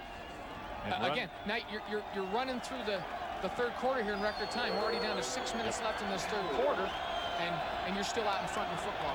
Lining up behind the hitmen. Lobos averaging 6'4" and 327 up front, led by Ryan Cook, the all-conference center. And they'll try Moore again. Cuts through, and did he get there? Where is the spot? Did he get to the 30? Justin Carlson Maddox wrapped him up, and by that spot, I would say no. And Bronco Mendenhall agrees with me down there, saying no. They're going to be about a half a yard shy. Well played assignment football that time by Brady Papingi. Saw him stand to the outside and play the force. Took the blocker on and forced Dontrell Moore to cut that back to the inside. And came up just about probably 6 inches short. He had to get to the line. Pretty easy call for the officials because he had to get to the 30-yard line. Yep. And was just short of that line. Rocky Long not even thinking about a 3rd and inches. He brings out the punter. He'll kick it away and let his defense try to. Not from here. When you're ahead in a football game, you play possession by possession. You play position football, field position football. You punt this away, no doubt. Goss again kicking to Bryce Muika. Not a great kick. Off the side of his foot. Does get a bounce. Let's see which way it goes. It's going to settle at about the 30, call it 37, 8. Something like that. Pretty good field position for John Beck and company. Still trailing 14-7. BYU scored early. They haven't scored since. No. Rocky Long right where he wants it to be. Up. Now leading toward late 3rd quarter. They've cut the game down. They've totally frustrated John Beck and the Cougars offense. Curtis Brown behind him. Watkins and Colley spread wide. John Beck back. He has plenty of running room. Trying to get to the sideline, slides down pretty close to the 1st down. Either be 2nd and 1 or they're going to call it 2nd and short He needed to take one more step before that. But at that point, you're on a first down play with Beck. You tell him you get what you can get, and when you get, you know, where you're going to be hit, you get down. And so he got down, but he got down a half a yard short of the first down. You think in this scheme the Rocky Long has, he's concerned that much with John Beck picking those runs up? That's fine with him as long as it doesn't turn into a big run. I think Rocky Long's scheme for this game is keep those wide receivers underneath you. Don't allow them to get up the field and play great run defense. Oh, Curtis Brown exploded by Krishawn Harris, who met him in the hole. Had a little help there from Everoy Thompson. Well, and he lost yardage. This New Mexico rush defense is so good. That's where they're at their best. You run at them, they're going to hurt you and they're going to hit you. And on that one, it was just a tremendous hit in the middle of the line on Curtis Brown. From second and real short, it's third and a long one.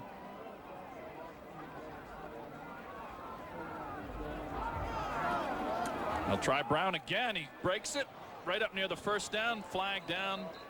Nick Spiegel brings him down. We'll have to take a look at that flag. Yeah, and he did get first down yardage, but there's a flag right on the sideline. Tight end Daniel Coates says it's against the Lobos. Offside. Number 58 of the defense. 5-yard penalty results in a first down, BYU. You know, both of these teams get offsides penalties. It's because they bring linebackers up and they get real anxious to blitz. And in that blitzing scheme, if you go on a long count, they get a little too anxious. It happens to BYU. It happens to New Mexico. Blitzing teams are going to have those kind of penalties from time to time. Michael Tui may be lined up offsides.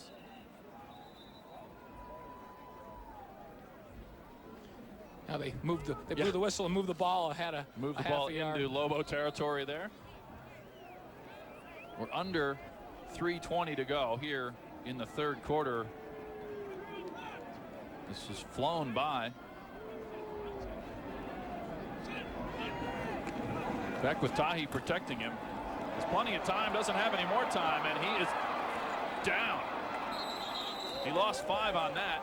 Marcus Parker, among other Lobos, meeting at the quarterback. That is their 7th sack, and they have now passed the Cougars. They lead the conference. And that one's a coverage sack. There was good protection. Initial protection was fine, and Beck stood back, and he's reading the left side. You see it. New Mexico 7 sacks on BYU now, and BYU with 2.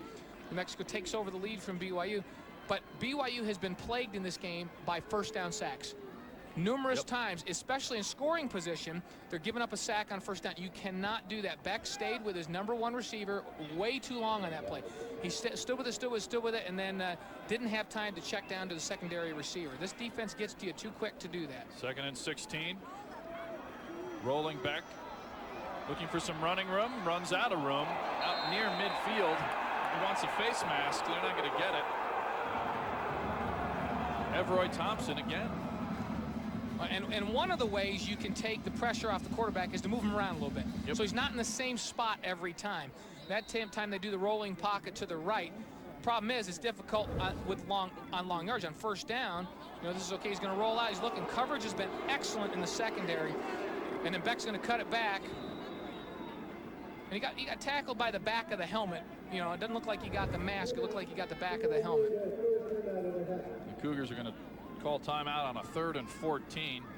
Minute 45 to go in the third quarter. And if it feels like it's flown by, it's because it has. Well, and that plays right into New Mexico's game planning. They shorten the game down with a running game on offense. The clock runs. They use most of the play clock on each play. You know, they pound on you and pound on you. They get a lead. This is a good team in terms of offensive strategy with a lead. Yep. They protect the lead. No question.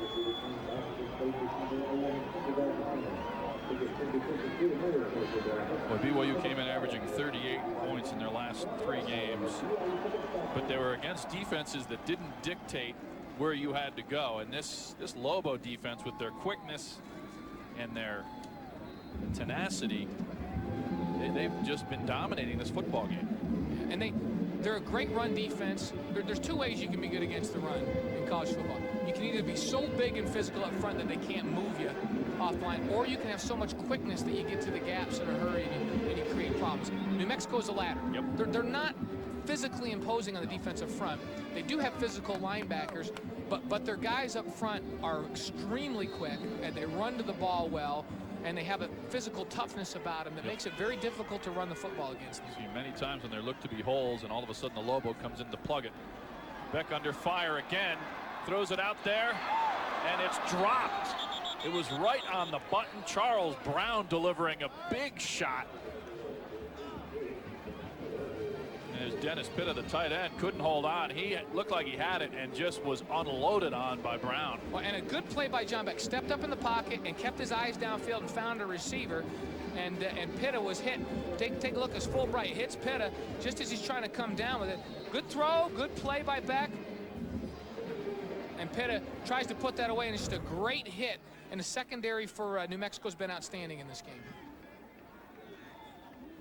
Payne again punting. Daniel Ramirez turns it over. Ramirez does not fair catch it. Takes a shot. Brett Cooper brings him down right at the 12.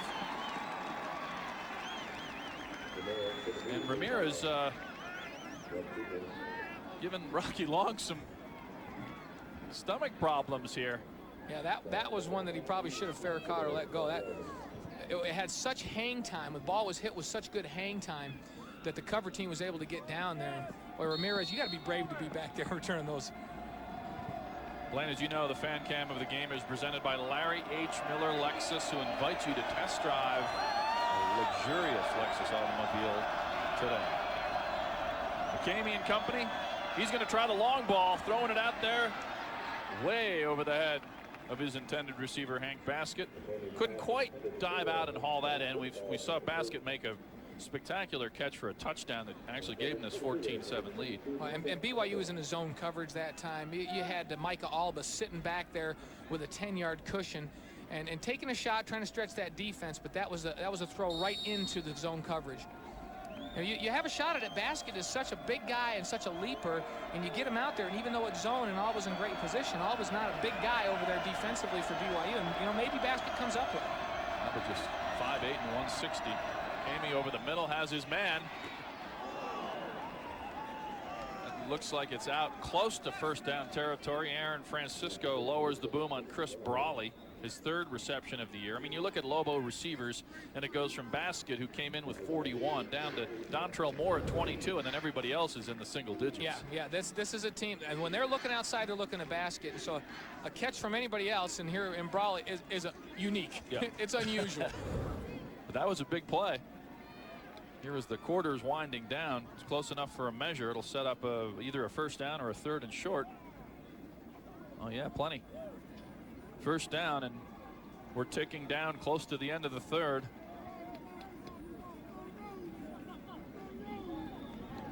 Rocky Long doesn't want to necessarily have to go home to play an improved Wyoming team to get bowl eligible. He wants to do it right here. Get his 6th win and go home and try to take care of the Cowboys for number 7. And for Gary Croton, there may be a whole lot more riding on this game. Under a minute in the third quarter. 1st and 10 for the Lobos. And they'll blow it dead. We'll see what this is. I think they lost the track of the play clock. McCamey lost track of the play clock. Dead ball. Full start. Number 4 of the offense. 5-yard penalty. First down. They were down to 1 second left on the play clock, and he moved. Maybe the offensive lineman saw the play clock and said, "I got to move before the thing goes off."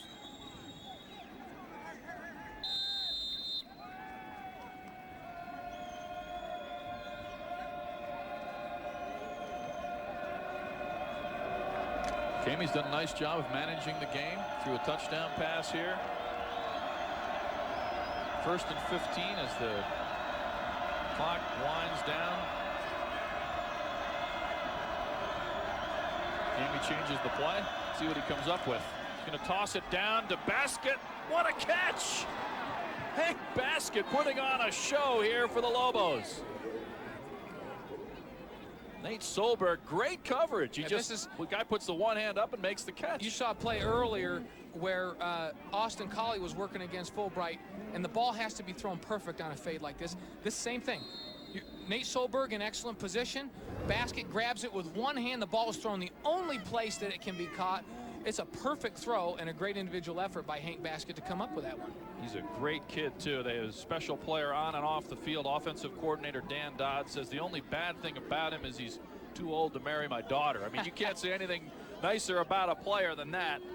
Hank Baskett and company heading into the fourth quarter with a 14-7 lead over a BYU team desperately needs a win.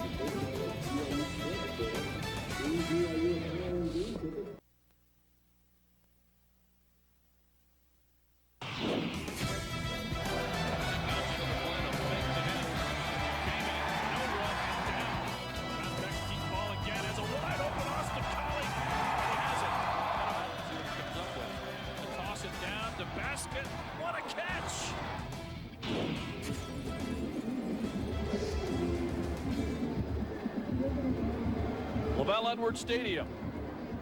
Tom Kirkland and Blaine Fowler enjoying this one with you. 14-7. We thought it'd be close. We thought it'd be low scoring.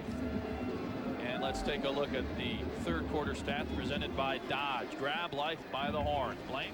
Well, you look at the rushing yardage, and surprisingly, New Mexico, when they have been able to score, have gotten it through the air with big plays to Hank Baskett.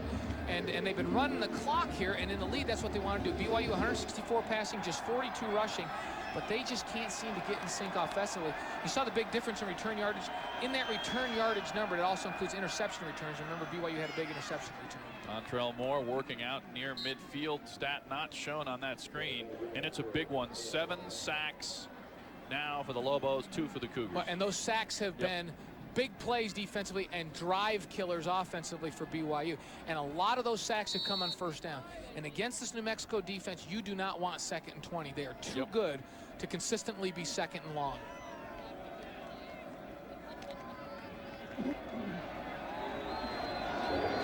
Second and 5. They'll try Dontrell Moore again. Bounces out, bounces off a guy and carries it out right near the first down marker. This is exactly what Dan Dodd and Rocky Long want. 2nd and 5, 3rd and 1, puts you right in your element. Now they got 3rd and a half a yard here, and they'll bring the big tight end set in here, bring 3 tights in and take the wide receivers out. And the clock just continues to tick as they move the chains methodically down the field. 3rd and short. They'll just hand it off to Dontrell Moore, and he plows forward. They'll give him the first down at the 45. Burbage, among others, at the bottom of that pile.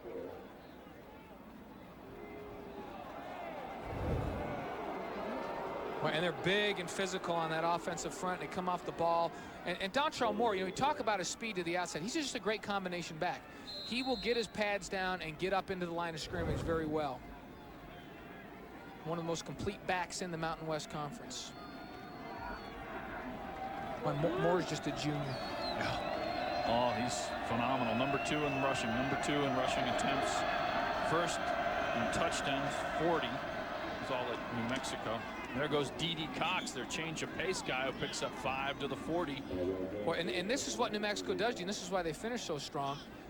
BYU's offense doing nothing in this half. Absolutely nothing for the defense, and BYU's defense starting to wear down a little bit. That big offensive line, they continue to pound it at you. They come at you. They just start to mesmerize you defensively, and it's hard to stop them. There's another first down play, 4.5 yards on first down. They're starting to pound on this BYU defense who's got to be worn out. The clock is ticking. 2nd and 5, and here they go again. Dontrell Moore waiting, shifting. Nice play made by Spencer White, who sneaks in, and while Moore was trying to shift around, he took him down. Short pickup, sets up 3rd and short. Take a look. Coming from the backside, Spencer White on a safety blitz, strong safety blitz, runs it down from behind, took a good angle, and then made that tackle from the backside. 3rd and 3. Crowd sensing the importance of this play. We're into the 4th quarter now, and we're ticking down here. 12 minutes to go. And the Cougars offense has done very little in the last 2.5 quarters.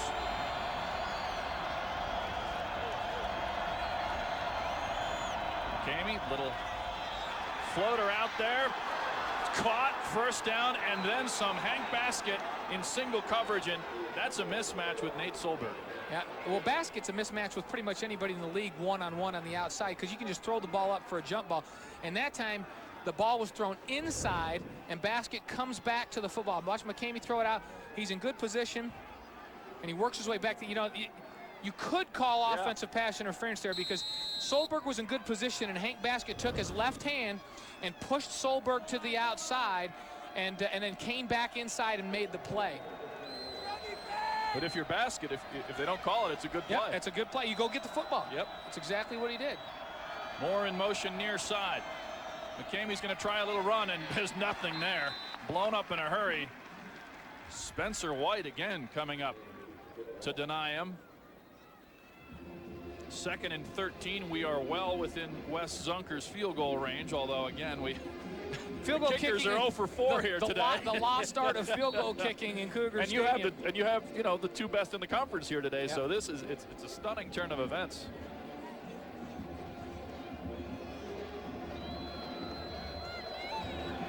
See the clock, the enemy of the Cougars now. Although they are 1 play away, they have not had any plays.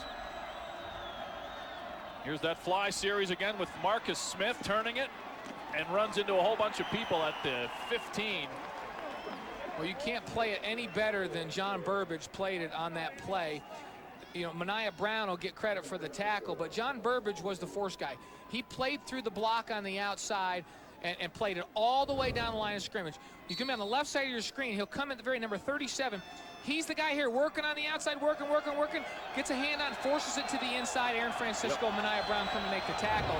And a guy like Burbage doesn't get credit for that, but he's the guy that made the play. 3rd and 10. Keep your eye on Baskett. He's in the slot, top of your screen. He's now in motion and heading back and in the other way. Here goes Dontrell Moore. Big hole. Moore. 1st down inside the 5. Micah Allah saves the touchdown for the Cougars, and you see it, the good play call on the draw. Well, if you're on offense, you're thinking, okay, ahead in the football game 14-7, wearing on this defense, run the football. If you don't get a 1st down, you kick the field goal and you go up 2 scores, and the way your defense has been playing, you let your defense win the game. And what happens? The guys blow people off. Dontrell Moore, who's got great vision, now up to 81 yards in the game, gets you a 1st down. Good play. Now you have everything going, and Moore fighting. He scored 40 touchdowns in his career. He's within a yard or 2 of the 41st, which, by the way, will put him up to number 1 on the Lobos all-time point scoring list. He'll pass David Margulis, who has 244. Dontrell with 240 right now if he gets the 6. But I mean, the Cougars figure that's 2 long yards away. Well, take a look as just getting physical up front. I mean, this has been a drive about being physical. Yep. You know, a big play to Hank Baskett kept the drive alive, and that's all they've asked McCamey to do in this game, is make a few plays to keep some drives alive. But it's been a running game in the 2nd half, and New Mexico's done a great job of playing keep away from BYU's offense. See big Mania Brown being helped off the field, had shoulder problems all last year.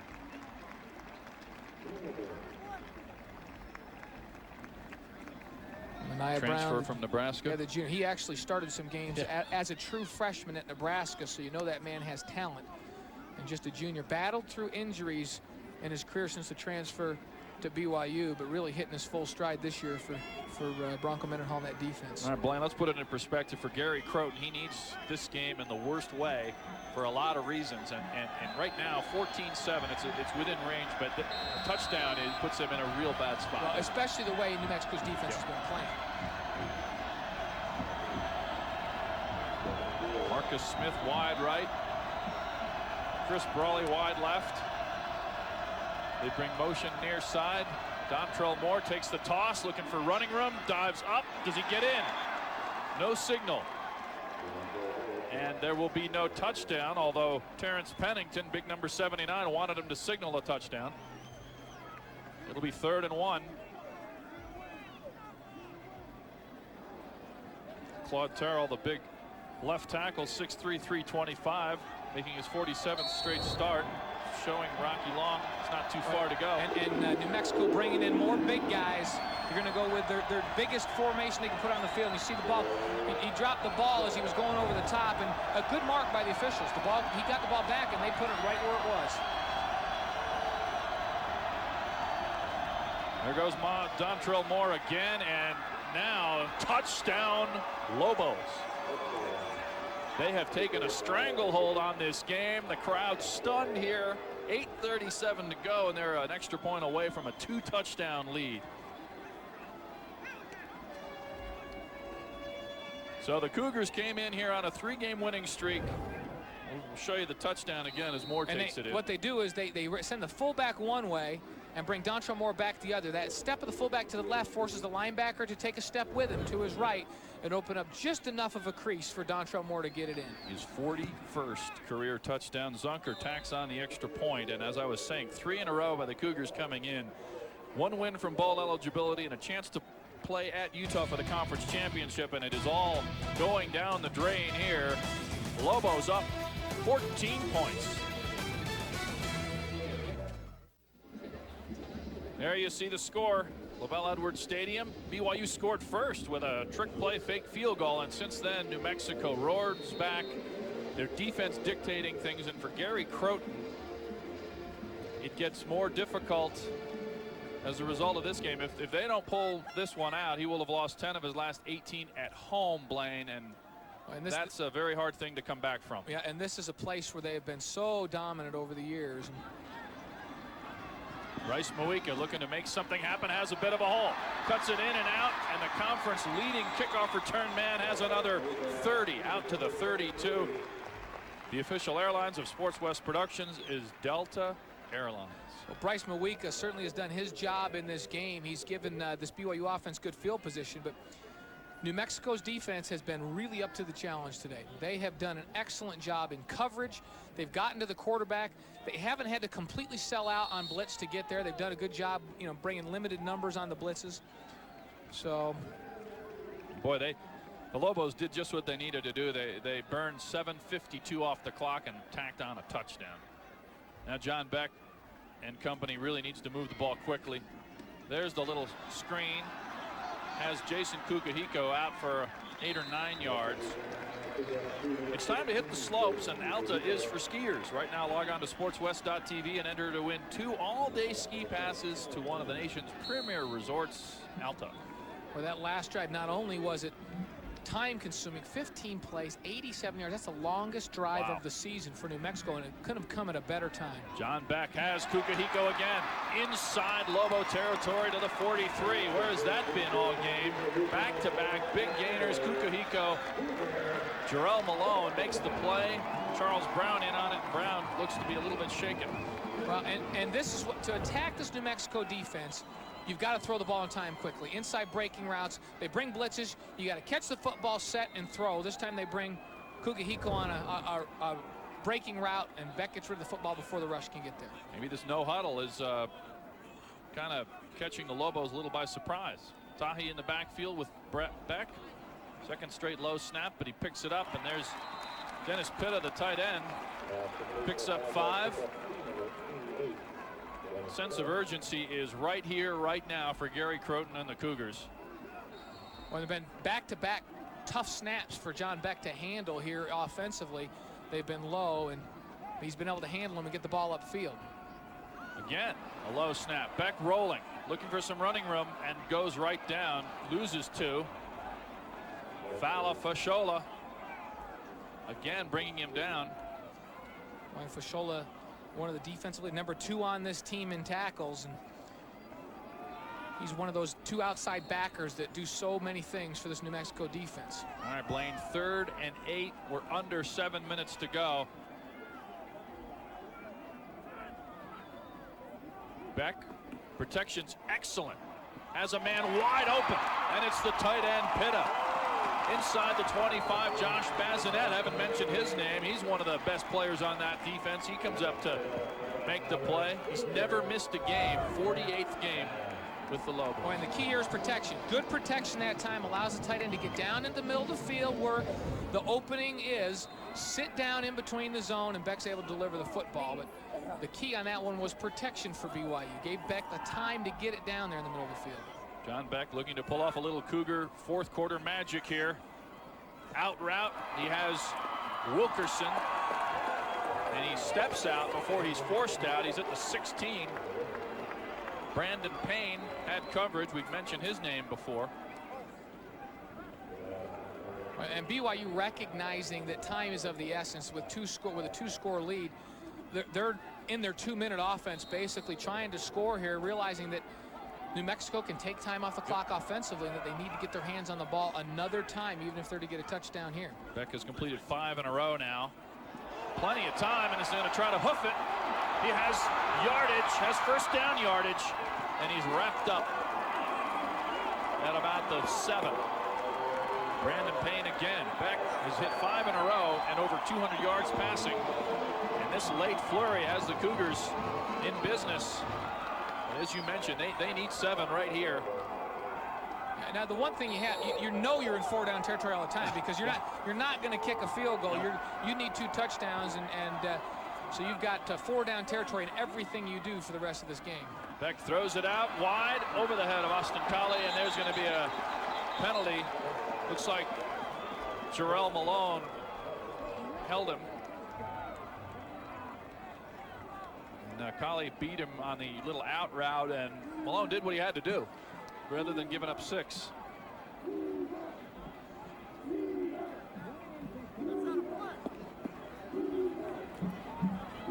They're discussing it quite a bit here. There is no foul for illegal formation. There were 7 players on the line of scrimmage. Second down. Wow. Okay. We missed it by quite a bit. Yeah, he went and talked to the line judge on the other side to ask what he saw. And since there were 3 guys off the line of scrimmage on the left side, he assumed that there weren't enough on the right side. When they consulted, they said no, there were enough guys on the line on this other side that there were 7 people on line of scrimmage, so they picked the flag up. I thought I saw a hold out there with Malone trying to slow Colley down, but here we are. Beck floating, little toss back. Fahu Tahi, plenty of running room. Touchdown Cougars.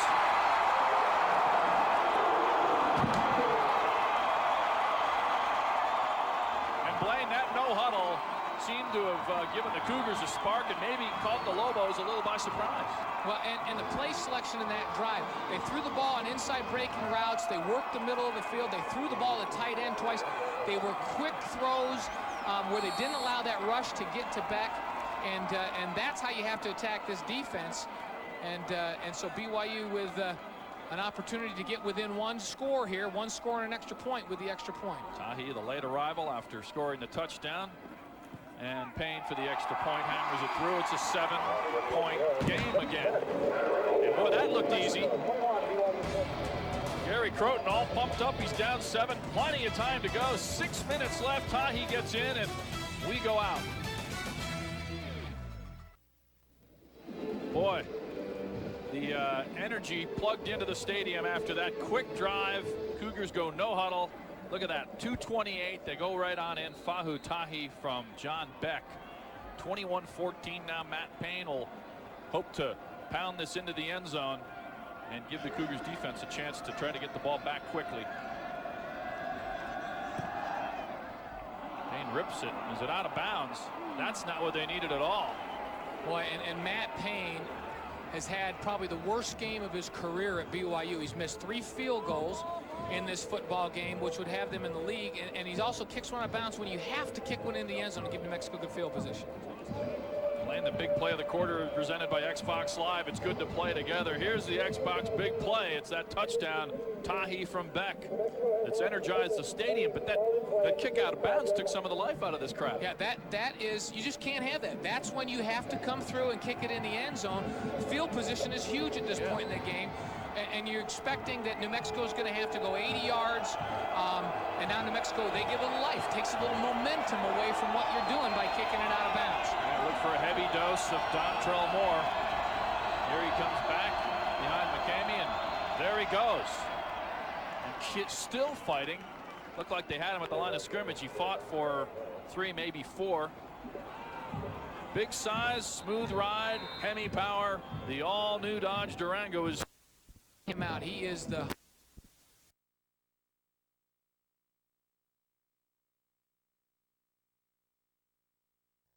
his vision. He bounces it, continues that leg drive, and gets the ball out 4 yards. So, and the Cougars know he's coming.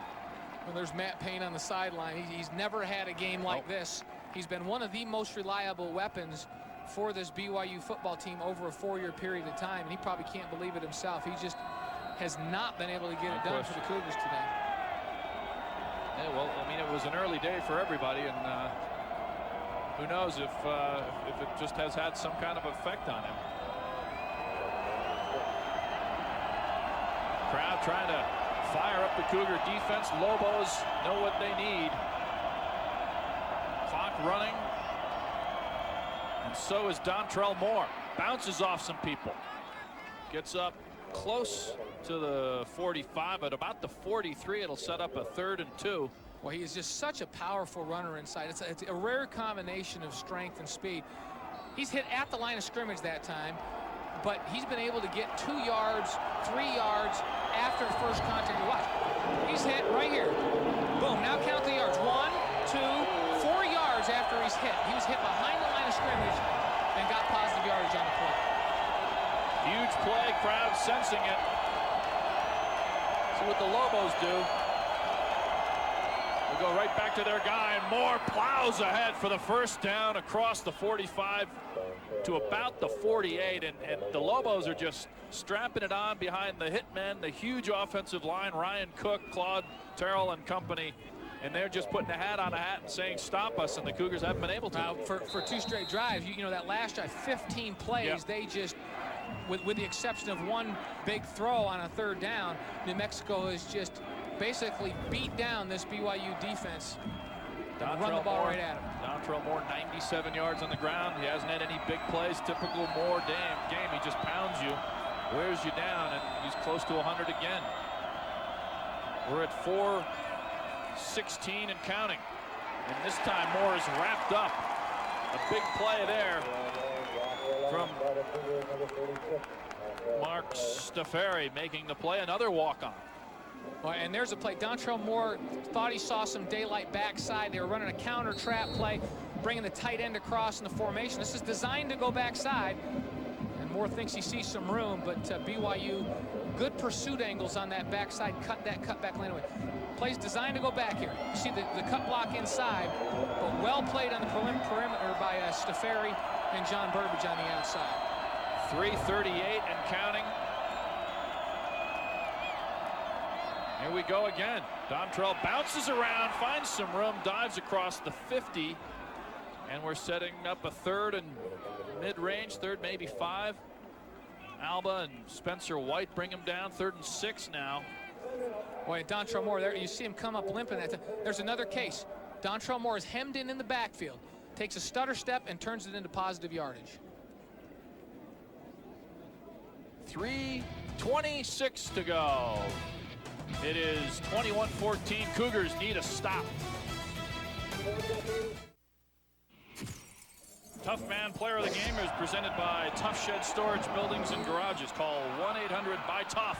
And your Tough Shed Tough Man of the Game, Dontrell Moore, banging all game and right around the 100-yard mark now. And he's been really the key player in this last little push by the Lobos to keep possession. They went down, scored a touchdown, and now the play of the game right here, Blaine. They'll run a little option. McCamey has some room, cuts it up, doesn't get anything. Well played by the Cougars. Sean Newell brings him down. And now you're going to see Tyler Goss try to bury the Cougars deep in their own territory on the punt. Well, and New Mexico does the right thing. You run the football here and punt the ball away. Your defense has been playing well with the exception of the last drive. You don't risk a turnover. You run the football. The clock continues to run without an incomplete pass. It was the right decision. You run the football and try to get a first down. If you don't, you punt the ball away and force BYU to go to the length of the field. Bryce Muika looking dead into the sun coming out of the south. Tyler Goss looking to put the foot into it. And when BYU gets it, they'll have about 2:35, maybe 2:30. Muika calls for the look at that drop. Tyler Goss puts it inside the 5. A long field for the Cougars for the tie. 2:33 to go. They have it on their own 3-yard line, 97 yards away from tying the game up.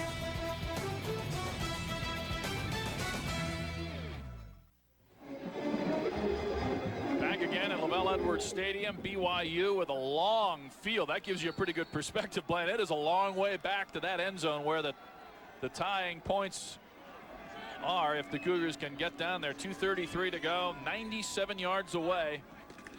And they'll try Fahu Tahi up the gut, and he'll pick up 5 or 6.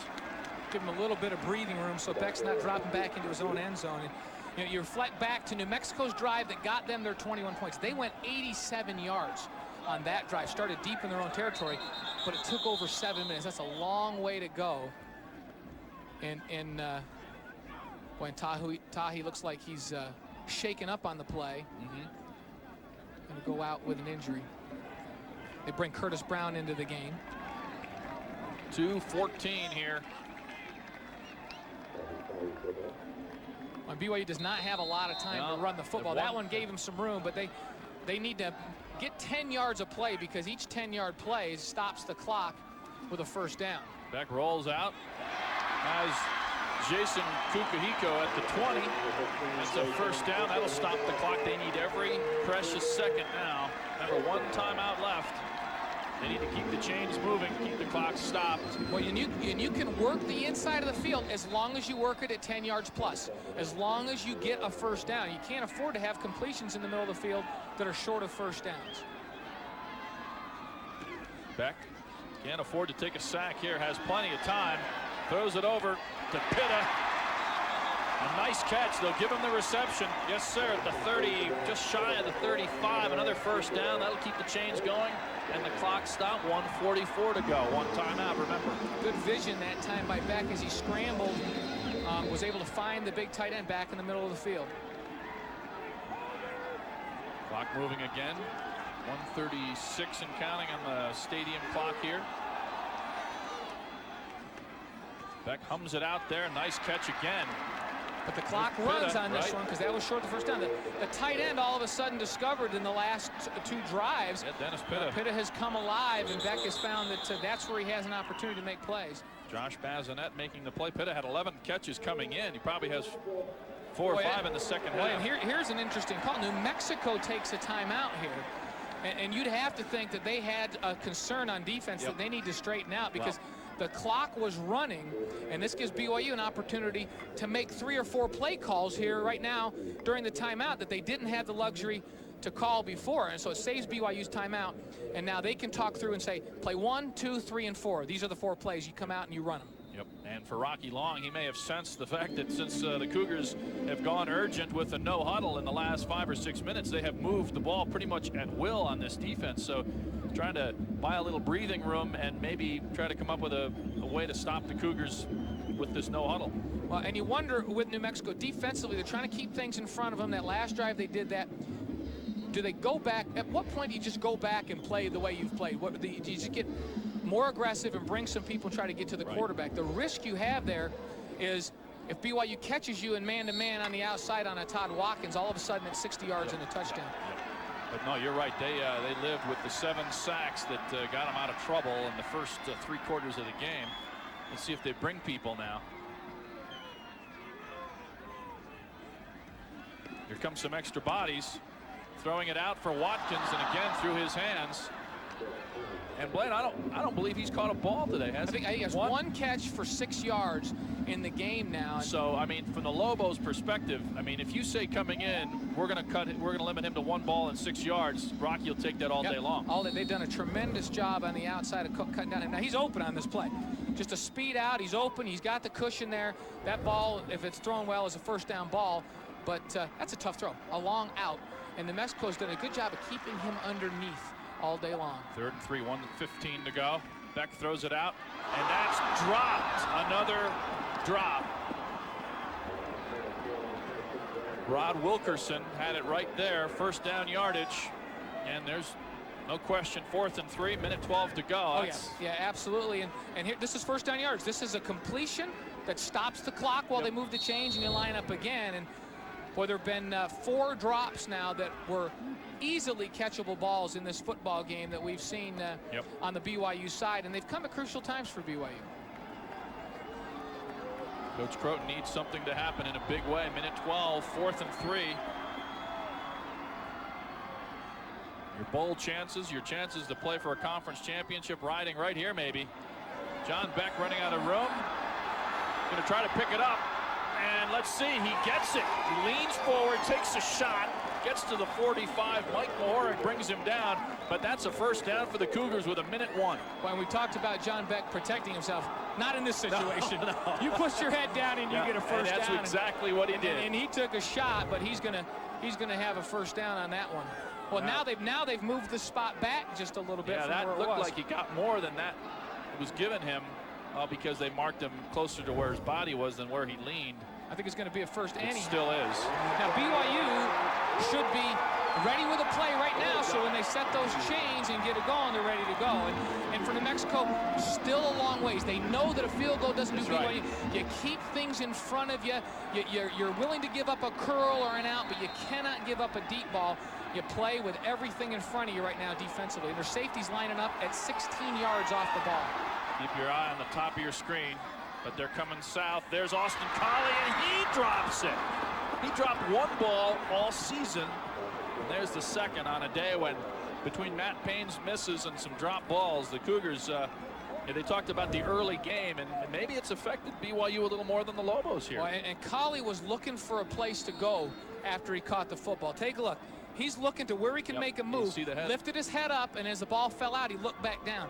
You watch it in all the way and make your move after you make the catch.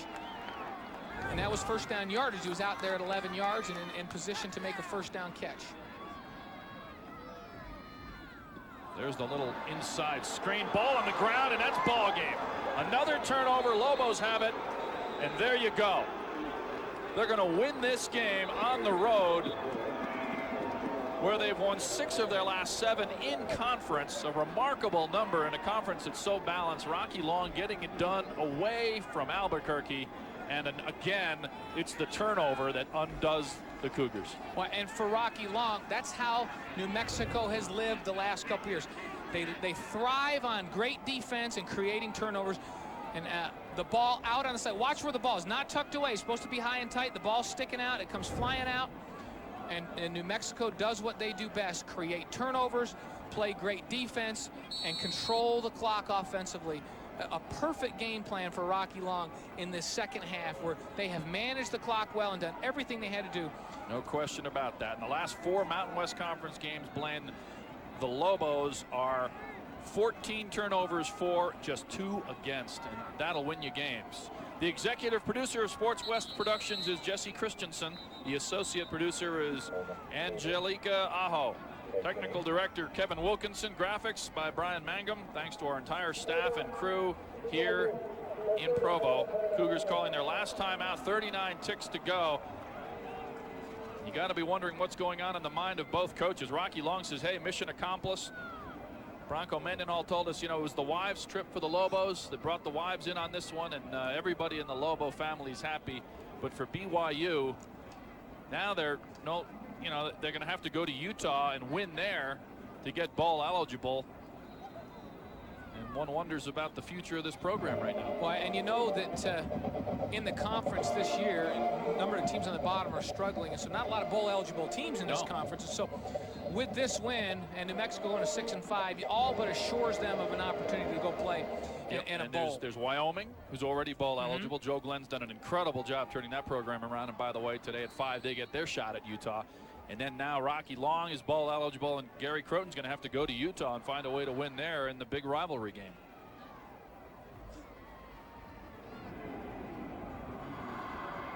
They'll take the knee, and that will almost do it. They'll take one more, and the Lobos are going to come on in here and ride the 7 sacks from the defense and the 3 turnovers and a couple of big plays after falling behind 7-0. They showed incredible character, coming back, taking the lead, holding off the Cougars rally as Gary Croton went no huddle and moved it right down the field to get within 7. But then again, at the end of the game, the turnover turns out to be the ball game. Boy, and 15-play, 87-yard drive on the previous drive for New Mexico just took up enough time and put them out by 2 scores that there was no way for BYU to recover. And a great punt put BYU deep in their own territory and limited their opportunities. You see Bronco Mendenhall and Rocky Long shaking hands. Gary Croton looking for Rocky Long. There they go.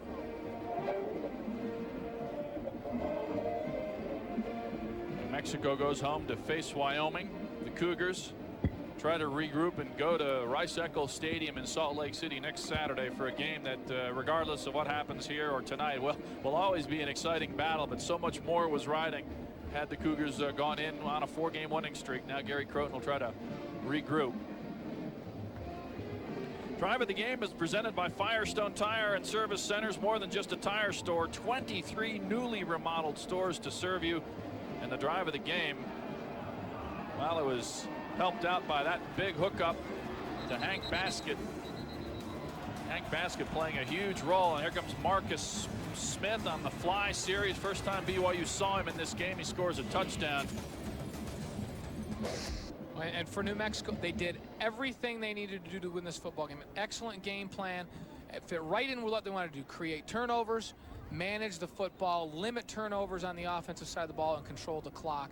And that's exactly what they did. And they were able to take advantage of those turnovers and get out in front. New Mexico. Bob, what would you do if you won Sandia Casino?